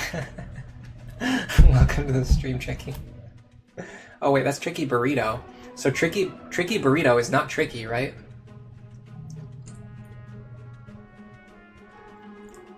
Tricky says, what am I gonna have to do? Am I gonna have to call you Burrito and call you Tricky?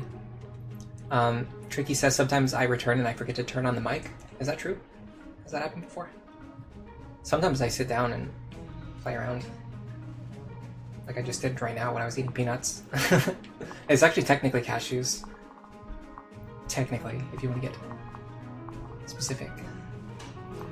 So there's 4 chests, 3 chests, 4, yeah, there's 4 chests, and they start sinking into the lava very quickly.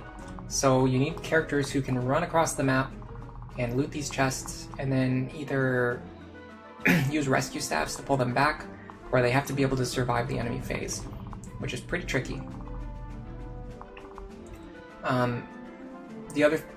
The reason why that's a problem also is because you need 2 lock touch units. Now thankfully we've been training Lon Ku, so we can use him as one.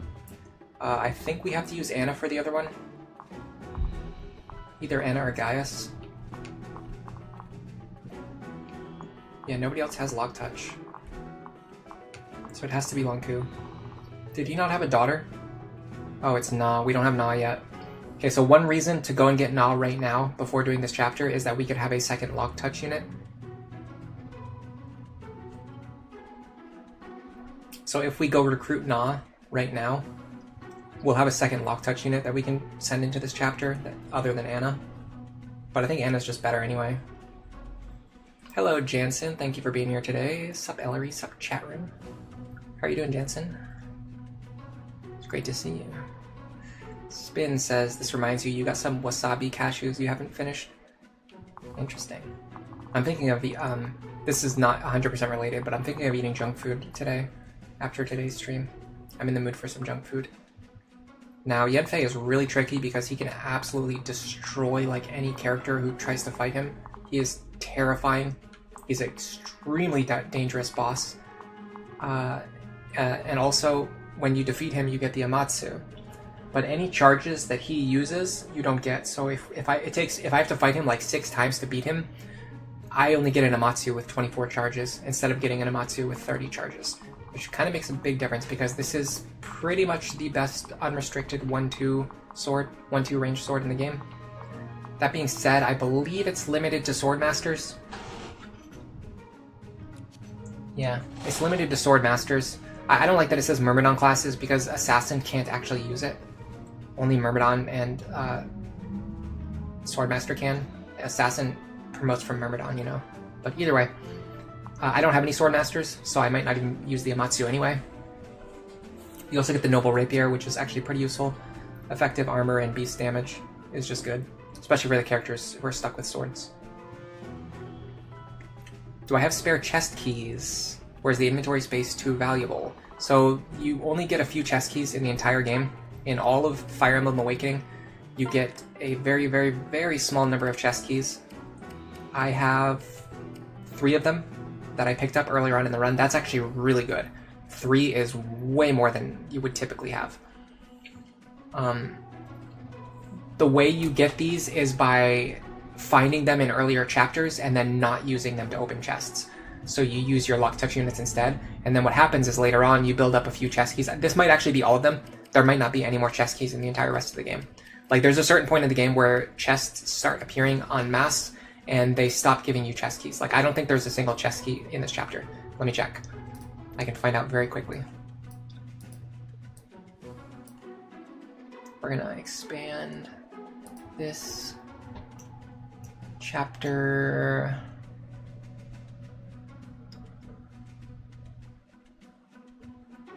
Is this chapter 18?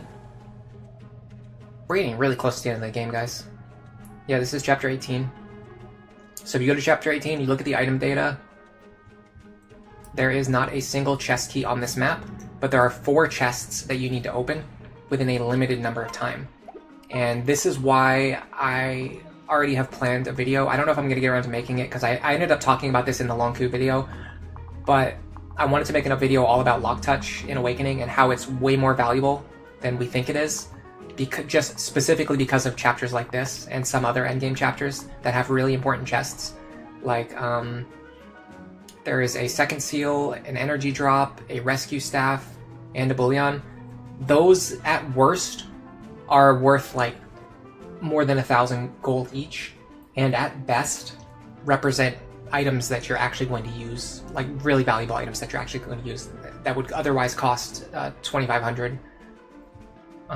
Like the second seal would cost 2,500. You get one for free. We can use that to, you know, roll over one of our characters from level 20 back to level 1 at some point. Probably Long Coup will get there eventually. Like, he's going to need a second seal. The energy drop, if you buy it from the Anna shop, it costs 2,500. Instead, you just get one for free. It's a +2 strength bonus. The rescue staff, probably the least valuable. You can buy them for 1,200, but I mean, if you get one, that's you're saving 1,200 gold that you would have spent buying it. And then the bullion obviously is very expensive, very valuable. So this is the problem. So you would think that these chests are going to be easy to get. The problem is that this chest, the farthest one away, is the first one that gets destroyed, and it gets destroyed on turn 7. So realistically, it's not like, oh, I have a certain number of turns to get to this chest, I have a certain number of turns to get to this chest. The reality is you have a small number of turns to get to this chest, the one that's really far away. So you have to launch yourself across the map before turn 7, get this chest, and then you have a little bit of wiggle room to get the remaining 3 chests. Or you can kind of make a concession and let this one go, because the other chests get destroyed on turn 10 and then turn 11. So you can, if you want to take a few extra turns and just get these 3 chests, that's a little bit more reasonable, and you can just let the bullion go. But the bullion is worth, what is it, 5,000 gold? Let me check. Medium.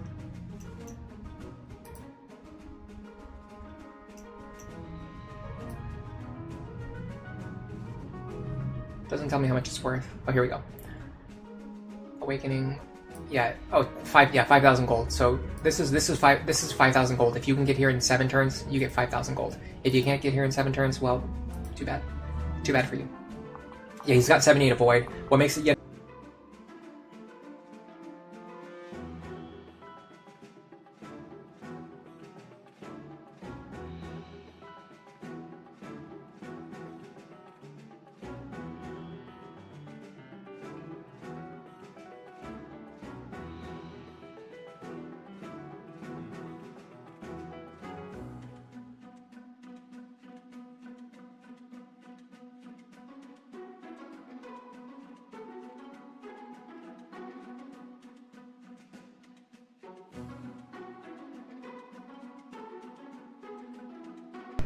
Alright, sorry about that, everyone. Tricky says that I'm back. You know what, I was actually having, so there's a lot of storming today, and I was having internet trouble earlier too, and I considered possibly not streaming today because of the internet troubles. Ended up streaming anyway, but unfortunately that happened. But this might be good timing, because I was kind of thinking about ending the stream anyway, and I would say like half of the viewers just disappeared because of that outage, which, I mean, I don't blame them, especially because I was just talking about ending the stream and then the stream just ended. But I am glad the internet came back on, just because, well, I don't know. So here's the question. Would you guys be interested in watching me do a little bit of playtesting in the earlier chapter?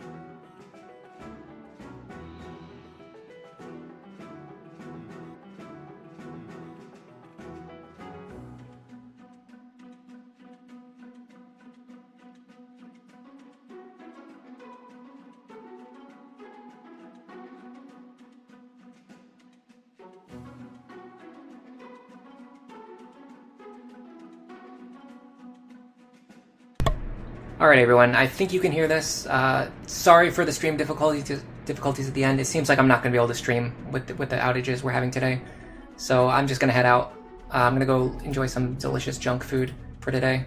This is going to be the first time you're ever going to hear me talk about eating junk food instead of eating good, healthy food, but it is what it is. For now, enjoy the rest of your day.